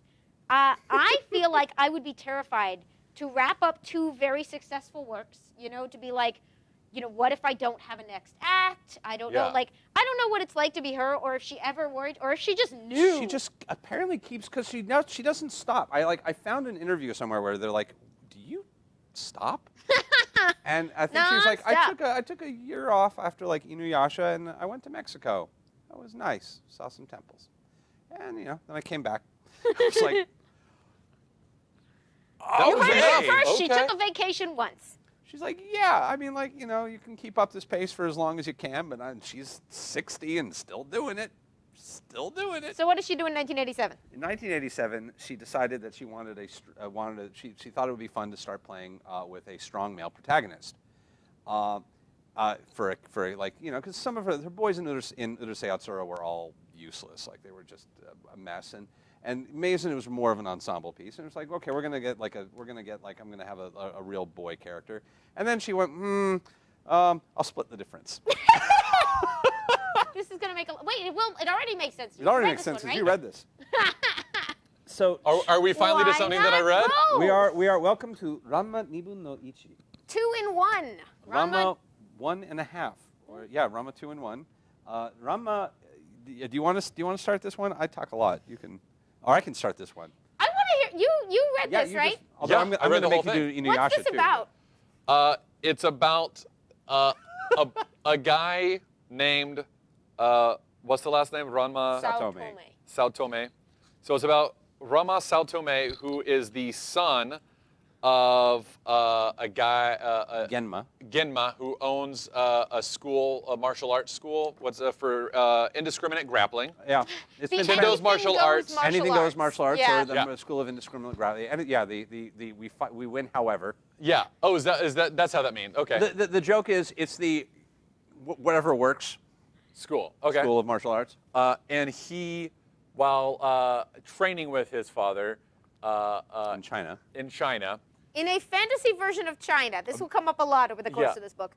falls into like sort of a cursed pool, and when he comes out of it, he is a girl. And anytime you throw hot water on him, he turns into a boy, and if you throw cold water on him, he turns into a girl. So Essentially, there is a training ground, called Junsinkyo. and one thing I love about that you get in this is that like a lot of the fun of Rumiko Takahashi characters is that sort of she's mean to her characters, but she's not mean to them because she always gives them a million chances to not get into trouble, and they do it anyway. Yep. So you enjoy laughing at them because They've had chances to there redeem were themselves. so many warning signs. Yeah. There were literally signs. There was a guy being like, Don't this is a do true this. spring. Literally, don't do Please this. Do not do this. And then both the dad and the son Was it- continue to do it. Jumping, I think they were on like bamboo Poles. poles. It's 100 pools of sorrow, and in each little pool, somebody drowned. It's a very however many sad years legend. ago. Yeah. A very sad legend of a girl who it was like now Nichuan, I think it was the sad legend of a girl who drowned here 200 years ago, and then the father falls into the one where a very sad legend of a panda who drowned here 100 years ago. So now the father turns into a panda with the same sort of paradigm of cold water, hot cold water. hot water. And the son, like the Tendo's martial arts school of indiscriminate grappling. Is Son kind Tendo. of, it's kind of a it seems like a big deal. It's a dojo. So It's they- a dojo, Okay. but like it's a there big are two deal. dads in this story, and they both have sort of martial arts pedigrees of varying respectability. They both trained under the same master, who was a man named Haposai, which we'll hopefully get into way later. Sorry. Yeah. But the one dad who has 3 daughters, A and settled normal dad by comparison. Yeah. yes, And a dojo. He's got the- a school that is built and functional. He's got a business. yes, and Ranma is coming and to live with them, I think, and he's going to marry one of the daughters. an The arranged two marriage. dads agreed years ago, like, That one of my them, son yeah. will marry your daughter, they'll carry on our legacy, perfect. And the kids are like, nope. No. Nope, that's not gonna be a thing. And Son Tendo of the Tendo Dojo has 3 daughters, Akane, Nabiki, and Kasumi. Akane, Nabiki, Kasumi. And they decide, the other 2 daughters decide that Akane will be the one. And she's the youngest, Yes, Yeah. and they nominate her to and be. she doesn't want it. She literally gets shoved to the front of the line. There is a very interesting, and this is, so Ranma became tremendously popular in America in the 90s. And so a certain generation of nerds, like, a lot of people figured out a lot of things about themselves reading this book. Word. And one of the interesting ways that plays out is that just to spoil the beginning of the series, there are We're the here. 3 daughters, right? Akane is the super tomboy, like actually really into the martial arts. The middle one is really sort of, good at it too. Yeah, Oh, really yeah. good at it. And the middle one is sort of like not that interested in that. She's this perfect sort of businesswoman aspiring type. She is. She's We used to opportunistic call and her wonderful. she's like Japanese high school girl Lex Luthor. She Yeah. is capitalist. Which one she is this? That's Nabiki. The middle daughter. Nabiki, okay. And I'll With the sharp I'll get haircut. into Gotcha. some of that in a minute. But yeah, keep going. So, and then the oldest one is sort of this like what we would think of as traditionally feminine. Like she kind of, as the oldest daughter, she helps take care of everybody. She's cooking for everybody. She's And which sort one of is that sweet again? and gentle. Kasumi. The Kasumi. oldest one. The one is usually like just taking care Almost of people around never the see house. her eyes because they're always in smile. Yeah. Always She's close and she's the smile. one that She says the "oh dear" a lot. doctor likes. Dr. Tofu. Yeah. Yes, Dr. we'll get to Tofu. Dr. Tofu, the chiropractor. So of those 3 daughters, when their dad hears from his old friend that Ranma's coming and he's going to marry one of them, and they're all sort of not into this idea, essentially, as soon as they find out what the deal with him is, they're sort of like, well, Akane, you hate boys. This is perfect. Yeah. It's only a boy half the time. It works out. So everybody except for Akane and Ranma are down with this, where they're like, cool, problem solved. You two will get married eventually. Whatever, get around to it. And the And entire they're like, I hate you. we hate each other, and the whole town starts talking about it. Like one of my favorite things is that whenever Kuno? Kuno. Oh yeah, Kuno, the upperclassman. Upperclassman Kuno senpai. Upperclassman Kuno. Yeah, But whatever it was- nickname he's using for himself at the moment, Blue Thunder. Or Yeah, like Blue Thunder or Blue Steel, whatever. Yeah, he was a great character. No, what's the girl who is gonna marry Ranma? Sheppu? No, Akane. Akane. Oh, the actual Akane. The actual yeah. girl. Akane, whenever she shows up to school, all the boys rush her, And and this she is a- beats the hell out of every single one of them. It's a which- running It's a gag. pre-existing problem. This is the kind of thing that I love about these, where it's like anytime a character comes in, they have all this baggage that comes with them, and so even in the setup, like Ranma and Akane are magnet people. They are the people that everyone in 100 yards of any of them falls in love with one or the other Yes. of them. Yeah. And then hates the other one for being in For their being way. in the way. Yeah. Even though they do not want to, or pretend not, some level of make up your own mind, do not want to be together. Yeah. So Akane, because she's very tough, somehow. Kuno, I can tell you what Yeah, happened. he- Kuno, who is the upperclassman, for some reason, people decided, he said that no one can date Akane That's right. unless they beat her in combat. that- because he And thought she's that like, I he didn't could be agree the to only this, one to but do I it. will kick your butts. Yeah, because he thought that he could be the only one to do it because he thought he was strong enough, but she just beats him every day anyway. So Yeah. every day before school, she beats up every single boy in the school. They all rush her And they all rush her Every because day. they all want to date her. until... And they are under the impression that this is how this works because the cool upperclassman said it so. was. And eventually, when Ranma finally shows up, he actually breaks the cycle. He's the one who finally is like, this shit stops. This is dumb. stupid. You're all stupid. Fuck it. And it's Well, and they all stop because they hear that the two of them are engaged. engaged, And they're and all that like, sort of breaks oh, everything we're so down." sad. We'll stop beating you up. And she's like, I mean, you never really did, so whatever. Like, the worst thing that ever happens to her is the haircut. which Yeah. happens at the end of this. The end of that is the haircut. Which And But like it's the she- cutest haircut it ever. is the cutest And haircut. she seems like her character changed a lot for me there because did. like she's like, oh, this is who I am now. Okay.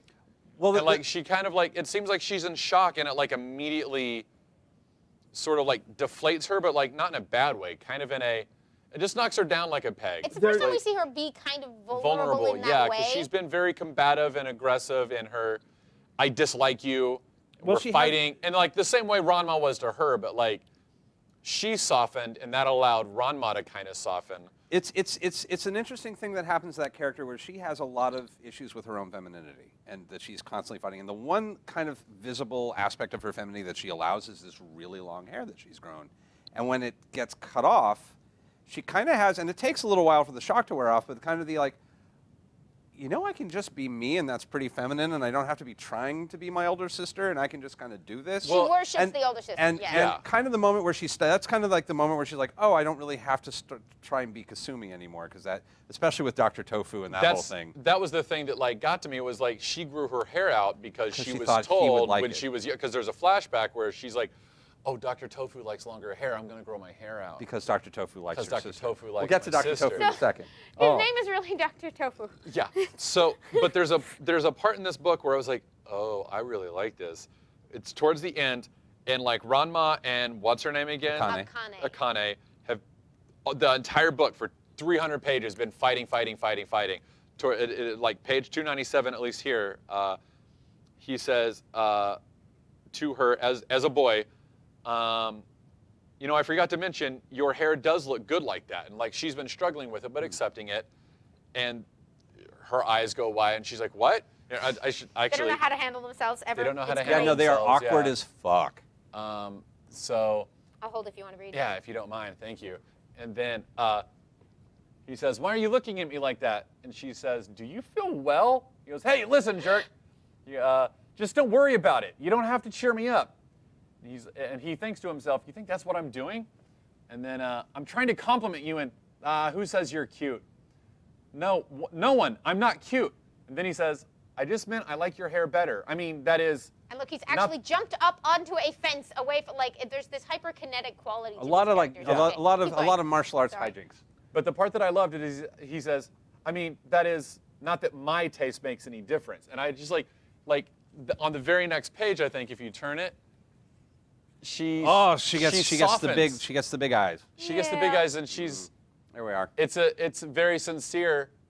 Thank you. And then that's look nice what she to does hear. at the very end, which is the most Akane moment ever. Yeah, Oh, wait, but flip back. But then she just can't accept it and flip the page. She just On guard. She just has that moment of I don't like the word cute, and then she just gives him a little poke and A little and poke into the river to falls turn right him in the back river. into a girl. Knocks him off the shit. He- Oh, he- that's so sweet. Bam. What looks like Matt is yelling at Ant-Man. Yeah. Oh, gotcha. Okay. Now you don't have to feel guilty Oh, anymore. and look who's coming at the very end there. And this is the tease Oh. of next. Stay tuned. That's one of because that Taliesin's is- first cosplays down there. Yeah. Ryoga Hibiki. No, it is not. It is. Did you load pictures of that into the teleprompter? My first two cosplays were two of my first cosplays were Ryoga Hibiki and Inaba from Urusei Yatsura and Ranma 1/2 respectively. Oh my God. Inaba, who was the only nice boy in all of Urusei Yatsura, was the only nice Who is? boy. Inaba, he was a boy living on the moon with a bunch of rabbits. It's a thing. But you know what? Speaking of, I love the villain that comes in from his past, Ryoga? Ryoga. Ryoga. Because Ranma always got the last bread in the boys' school, Yeah. and he's like, "You've hurt my honor." Like I was like, He spent years. "It's over bread." There's all these wonderful martial arts tropes that get woven into this series because it is at the same time that I'm in it for Ranma and Akane. It's a martial arts comedy Yeah. with just this inexhaustible supply of like crazy things to fight over and ways to fight. That she does not run out. There's martial arts gymnastics. There's martial arts tea ceremony. There's martial arts food card delivery. playing. There's Martial arts card play. okonomiyaki. Oh, Yeah, it's we'll- just cooking. we'll get to ukiyo. Yeah. So in the context of all that, like a character from your past that you have a deep feud with, that's a normal thing, Yeah. right? Except it was because you went to like the worst school in existence and they were starving everybody and you had to fight to the death over who got the got last piece basic- of bread every And day. Ranma got the and last lost bread every day. And yeah. Ryoga lost. And Ryoga also has no sense of direction, so he's been trying to find his way Which is so funny. to the alley love behind that. his house for She's 8 just years. So funny and like you I can't love describe that. it, but Like And he- Ryoga oh, in turn fell into one of the pools Yeah. and now turns into a tiny potbelly pig and he's so cute. who becomes Akane's pet named Pichon, and then he falls in love with Akane because she treats him sweetly, but only when he's a pig because she doesn't know that it's the same. Yeah. She doesn't know it's the same. And Yeah. Ron was like, This is I don't awful." like you, but that dude's taking advantage of you because you pet the little piggy and you're so fond of him and like, Here, this is a great. I love how they gave an example of how bad at directions Ryoga is. It's in that top panel there. Yeah. That's It's the map. It's the map to If the you- alley where they were supposed to have their fight in junior high school. I he waited lived for you. 500 feet away from, and it took him 2 years to find him finally back and track him down in Tokyo. yeah. Why did it take you 4 days to get there? There. Empty lot for fight, Main Street, 500 yards. It should have been neighborhood. very easy. His house. Ryoga's house. And What- the thing, They, one, yeah, Like the gags sound simple, but she's just so they're good. so good at them, and they're Like- so. And they come out of nowhere because it's just like they were just like fighting each other, like they were badasses. And then here's a joke about how bad at directions this badass is. I'll also like also- so bad it took him 4 years to find him when he was 500 For feet anyone away. who's weird about this, there's also mild nudity on occasion, but it is like not sexualized on It's any not level. sexualized. Yeah, It's just Japanese. It's just a different, yeah. One of the things I love about this series, and one of the things that really blew me away was I was reading this book when I was originally learning about Commedia dell'arte and about classical What's Italian Commedia theater. dell'arte? Commedia dell'arte is a classical type of theater, which is a form of improv where you have characters that have a series of rules that they abide by. They have masks. The typically associated Harlequinade, the with them, yeah. Columbine, and like these characters interact in a very specific way, and actors would learn the mannerisms of these characters, and then be given a situation, and then they would move through that situation on stage. Pantalone, I think, yeah. Pantalone was one of them. The physician, and Ranma 1/2 is a Commedia dell'arte. So, once you start reading Ranma 1/2, once they basically set up the only thing that ever really happens other than the introduction of a new character is Akane's hair being cut and Akane accepting that this is the new situation. Once her hair is cut, the book takes on a very even movement, and there are no other big reveals. Except that you, More yeah, people you just just come in. keep adding more characters. Adding more really. characters, and each character comes with their own rules, and it's basically watching these new rules conflict with the other rules.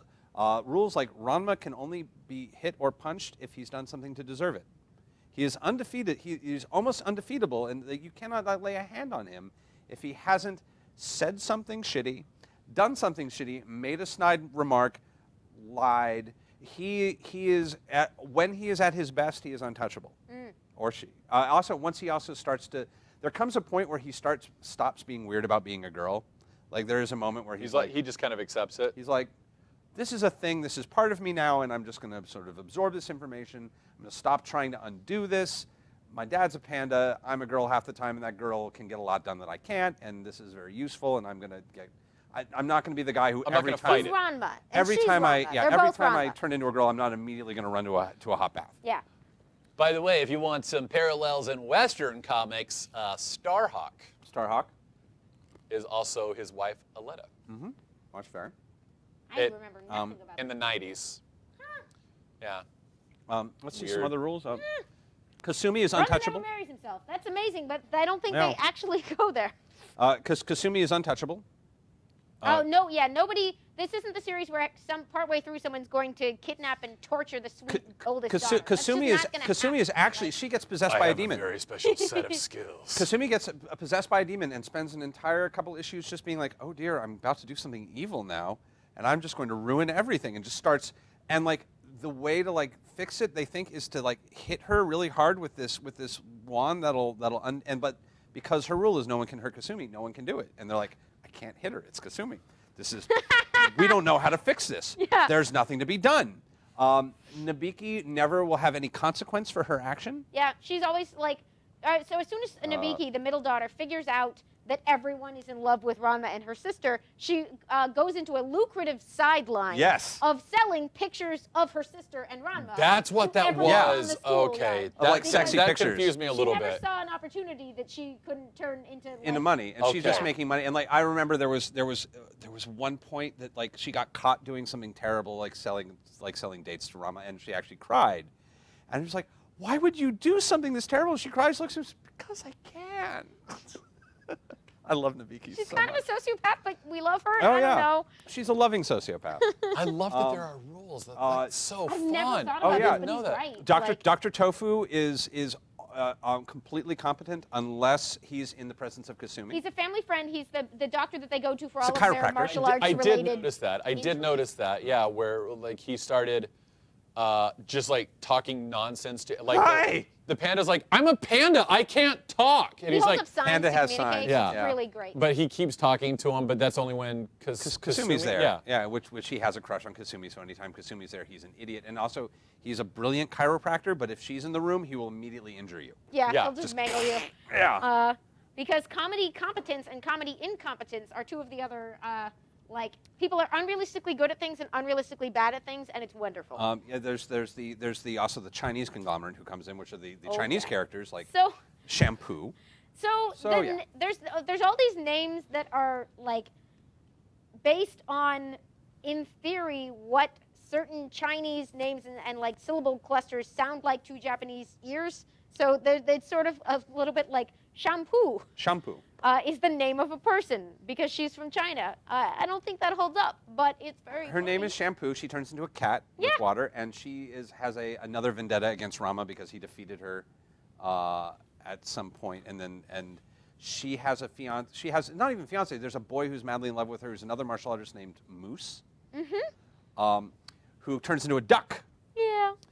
And Moose is very handsome, except that he has these bottle glasses that he has to wear to see anything. So he basically, whenever he's wearing the glasses, is like really awkward looking, but he can see and actually fight and be useful. But in order to be like really handsome and kind of captivate her, he has to take his glasses off. But then he's so blind that he literally just will run yelling shampoo at a telephone pole. So there's that, and then of course, and then there's Shampoo's grandmother, who's her martial arts teacher, So Cologne. all people in Rumiko Takahashi books are amazing. Look like Yoda. They Yeah, all look like they Yoda, all look like Yoda. and they, you know, can be very sweet, or they can be like little demons, and it's the best. Well, that's like in Inuyasha, the grandmotherly character. Yes. And there's also Ukiyo, who I should mention as well, because Ukiyo was a childhood friend of Ranma, who he thought was a boy growing up, but turns out it was who's a professional cooker of okonomiyaki and learned a martial arts around cooking Sort of like okonomiyaki. pizza. It's a potato pancake. It's a starch pancake filled with seafood. It's a savory pancake, I suppose. Yeah. It's really good. Hard to find, well made in the United States. And they serve it at the Ranma and Half Cafe, which really breaks my heart. Oh. She also talks with a Kansai accent, which is really fascinating, and one of those things that's hard to describe, but is somewhere between. It's a Japanese accent that doesn't exist in English. That like, it's kind of a country accent, but also has like a samurai connotation. So it's really odd. There's a host of weird characters who show up, including a talking playing card, and all of these very strange characters that come out of Jinsenkyo. There's also 14 video games based on these characters that were released On Ranma? Ranma and Half has over 14 video games. That's not including pachinko machines, which include games for the PC Engine, the Game Boy, the Famicom, Super Famicom, and the PlayStation. I played a lot of them, including Hard Battle for the PS. It is PS4. easy to see how fucking she's great. one of the wealthiest people in Japan. Yeah, Ranma and Half ran from 1987 to 1996, and it was collected in 38 volumes and sold over 53 million copies. 53 million. No big. No big. And No then big. We're like not going to have time really to go into Inuyasha. Oh my God, Renee, which the is one But which I is read it, probably and it was best great. known Do you in wanna- America. Inuyasha, which is the best known in America, not as popular in Japan as Ranma, but very popular nonetheless, which was her historical. It's more of a historical Ish. fantasy. Yeah, historical tale. fantasy. Where where she published 56 volumes. Which I had never read, and I read the first volume up for this week, and now I'm real mad at myself because I only checked out the first volume. Why would I do that? I should know better. 1996 to 2008. And then in 2009, she started Renee, which It's another- none of us read. and this I've is read the another first time volume, travel It's been a while. back More and forth ghosts kind of thing. Kind Yeah. of thing. So taking advantage, so you'll see different elements of her style come to the fore in Inuyasha, where she's doing scary monsters and Like awesome, like the centipede monster, Woof. and then the three-eyed crow demon. Yeah, it was awesome. I really liked It has it. been described as like a really solid romance manga for boys. I can see that. Yeah, that like you can. like The Like, boys will you- get tricked you really into could not reading have because they're chosen like two- action. more like it's I mean like it's actiony, but it's also it's got a weirdly masculine vibe to it that I Yeah. really like. Yeah, you couldn't have chosen two better From what I've read. Takahashi titles to give me than this one and Ranma. Like I cannot love both wait of to them. give you Like, one. and I really want to Maison read Ikkoku the and One Pound Gospel. the nun one. Yeah, 1 Pound Gospel is great. Like So tell me your impressions, because we've been talking Yeah. at you a lot. I don't know. Like I love both of them a lot. Like what I loved about it the most was that like it's Japanese literature, which is such a departure from Western literature. Like I Deeply. just like there was like a sort of like I feel like breath of fresh air is the wrong way to say it, but just like such a welcome like, oh, this is different. Yeah. You know, like there's so much like I love the panels where it's like this panel has nothing to do with the story, Show but that it off, has that's everything great. to do with the tone. Like I love that kind of stuff. It's kind of like, you know, like just like you have time to breathe and absorb the story. Like there's a pace to it. There's almost like a sort of like God. Stands out from the background where you can see this sort of detailed like landscape drawing is going on. Boy, I The can see acting and the emotions maturity. are very clear. You can trace the action in these panels very, very easily with your eye, which is probably one reason they translate so well. yeah, and like Um, even like there, it's like almost like sword slashes, like dividing sort of the panel. Like even just like that sort of like simple composition of like a tilted frame. Let's see, like You know, this way, down there, and Yeah. down back there. Like it's just a big Zorro Z through that page. Yeah. It takes you through the action before you know what you're doing. And it's such an ability to make these amazing female characters that can be attractive. Hell, you can put one in a tiger bikini and go-go boots, and it still manages to not yeah. feel obsessively sexualized. But like in terms of like discussing Takahashi just in specifics, like you made a comment earlier, like, oh, like look at how much you read, and for me it was like I ripped through that in like 2 hours so readable. so readable. because they're so readable, and it was just like, well, this was easy to read. I don't know why you're so impressed by me. Like it it's looks not like a lot. it's not impressive at all. Like this was like so fast. Like and Just and 55 Plus, more to go. her mastery of pacing just gets you crying, yeah. right at the end of something. She's got the next thing waiting to hook you. She's got a joke right at the end, or she's got a giant climax, or like the tease of what's about to happen comes in. Like she's just structurally, she's incredible. And that's Yeah. that's the man she was This- caught under. This, Ah. this is the one. What? That's the guy who did Lone Wolf and Cub. That's Oh, yeah? That's her mentor. Kazuo. Yeah.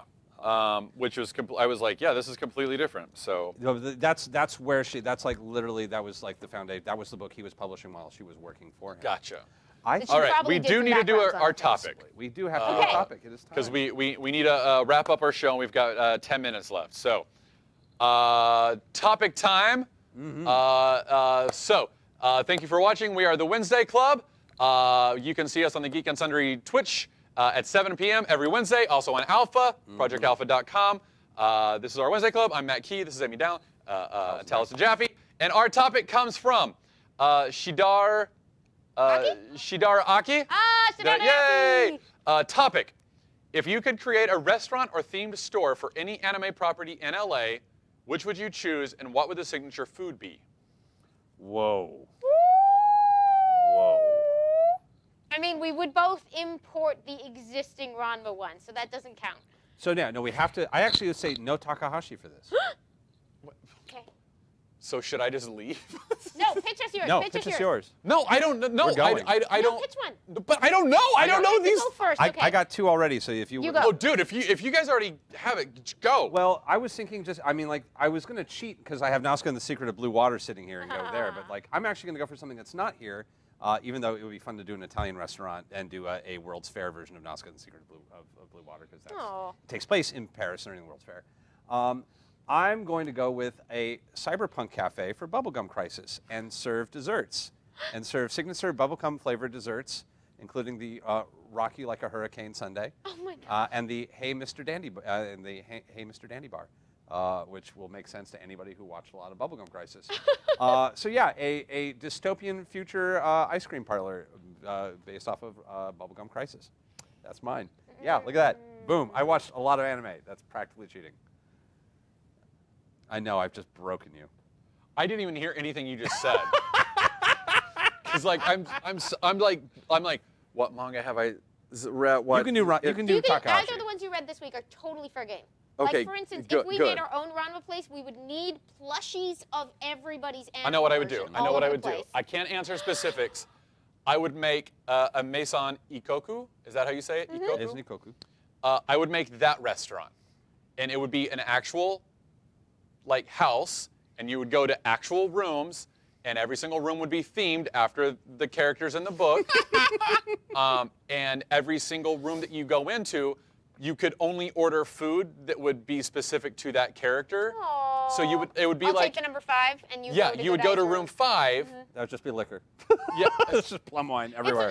It's cheap ramen. It's cheap ramen. The yeah, okay. cheapest, though. Oh, This is, God. there's a whole gag where Memories. he gets care packages, and the neighbors just go, "Ooh, a care package," and start tearing into it because that's Yeah. what this guy's life is like.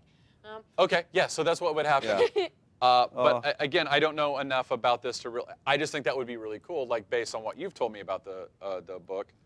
And now I really want to read it. I really need your thoughts on that. Okay, Yeah. That's my answer. That's really terrible. I'm really sorry, Shidara Aki. Yeah. Oof. Woof. I mean, it would be like there are so many good ones Yeah, from Chief, Ranma you're right. itself. Way over my head. No, there's no wrong level There's of no being wrong interested answer. in stuff. I love you, and you're near and dear to my heart. Thank you. So let me think. Because I haven't actually read what they have at the Ranma Cafe. You'd It's have so to deep. have. It's so deep. You'd have to have okonomiyaki. They have it. It comes with oversized spatulas. Oh my god. I know. Do they have noodles a la shampoo? Oh my God! We're gonna look at the photo gallery online. It's gonna hurt But you later. Brittany and I went to the Final Fantasy restaurant in Tokyo on our honeymoon, Oh man. and that was amazing. That's It incredible. was amazing. We don't have. But my other answer would be just a nice noodle joint that looks very old-fashioned that has whatever kind of noodles are always hitting Rurouni Kenshin in the face. Ooh, a Kenshin noodle shop. There's a wonderful sort of Tell me all about it. late era, like end of the samurai era, beginning of modern Japan story. It's called Rurouni Kenshin, and there is this. Like, the central character is this incredible badass who just occasionally also has, like, comedy quirks. And one of them is, I can't even remember how it happens now, Face but noodles. he's just always getting hit in the face with noodles because that's his little, like, pratfall thing that just happens to him. And that would be very fun because you could have the full traditional settings and serve some delicious noodles. And then you could have like the hit in the face special, and if you're willing to get hit in the face throughout the course of the meal, maybe you get like one of the it's courses for the free. one draw sword, so it's the one draw effect of like you have the single draw style. So yeah, you have to order that, and then they just throw noodles at you. I'm pretty okay with that. I'm okay, Yeah. and like even if I don't get my Nauska noodle shop either, that would work out well. Rurouni Kenshin, very nice, good cut there. It's a I'm really sorry fun that I series. can't contribute more to this question. I feel Anime's, real I bad. like your answer. It's okay. You Thank did well. I do like my answer. I just wish I could expand on What it would you more. put at the Inuyasha? You have 14 seconds. Oh, I don't. The only thing I can think of it is the centipede monster at the beginning. So like it would be a bug cafe, I guess. Oh. You would just eat like a bunch of monster dishes. Wow. And with that, Very creative but very terrifying answer. we are out of time. Let us macerate upon that as we leave you. My name is Taliesin Jaffe. Let us what? Macerate on the Okay. bugs. Amy Dallen. Matt Key, thank you for watching. You can watch us on the Wednesday Club every Wednesday night. Do you Geek and mean Sundry Twitch. masticate? I might. I believe you Okay. mean masticate. All right, That's we so have dirty. masticate. Yeah, right. I believe that we have Thank you. 4 minutes left. Next week, we are talking to our friend Manzi, We are. who's coming in to talk about superhero fashion. Who may have texted me while we're here. And like costumes and costuming and everything else. It's a much requested But- episode by you and one we've been talking about doing for a long time, and we're very happy. We're going to finally talk coming about out. But- superhero fashion. Before that happens, we have to bid a fond farewell to our lovely Again. stage crew, camera woman, amazing, Selena. We're gonna miss you so much. You're not allowed to leave us. Surprise! Surprise, you can't leave us, but you're moving on to bigger, better things, and that's very exciting. So we got you some cupcakes as a fond farewell. These are all yours. They're all for you, because we don't want any of them. No. I can't eat all of that, please. Too bad. No. Can I offer you? We also Oh, have, you may offer we us. also Yeah, have- these we- are your we- cupcakes. We have Yeah. only 3 minutes. You got to get them in really quick. You yeah, gotta but just This really. is Selena. delicious She's amazing. cupcakes. She is usually the person that is backing me up when I'm randomly putting things in different places on the table, but also a wonderful part of the humor you know and love on Weave, and just a general amazing creative contributor to the channel who we're very, very, Very excited sad to have moving on. to- and to see move very on, very but- proud of But very proud of. You're moving over to.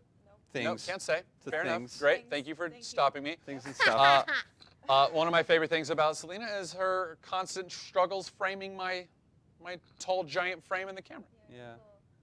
Yep, So she's. tall. Yep, I'm so tall. We'll miss you. So, Thank you so much. enjoy the cupcakes. Watch Weave tonight. It's gonna be a wild ride. Oh Woo! man. Very excited for it. Woo! Cool. We And- love you. Thank you so much. Are, We're and gonna miss you. come to WonderCon and see us on Saturday. Yes! Yeah, Saturday at 11. If you're in LA or Anaheim. I won't be there. Oh, Room 300B. Uh, Yeah. so come to WonderCon. We'll miss you, and we'll see you next week. Send love to Selena. Bye. And check out her photography. Oh yeah. Oh yeah, that, do that. It's great. Bye. Love you. Bye.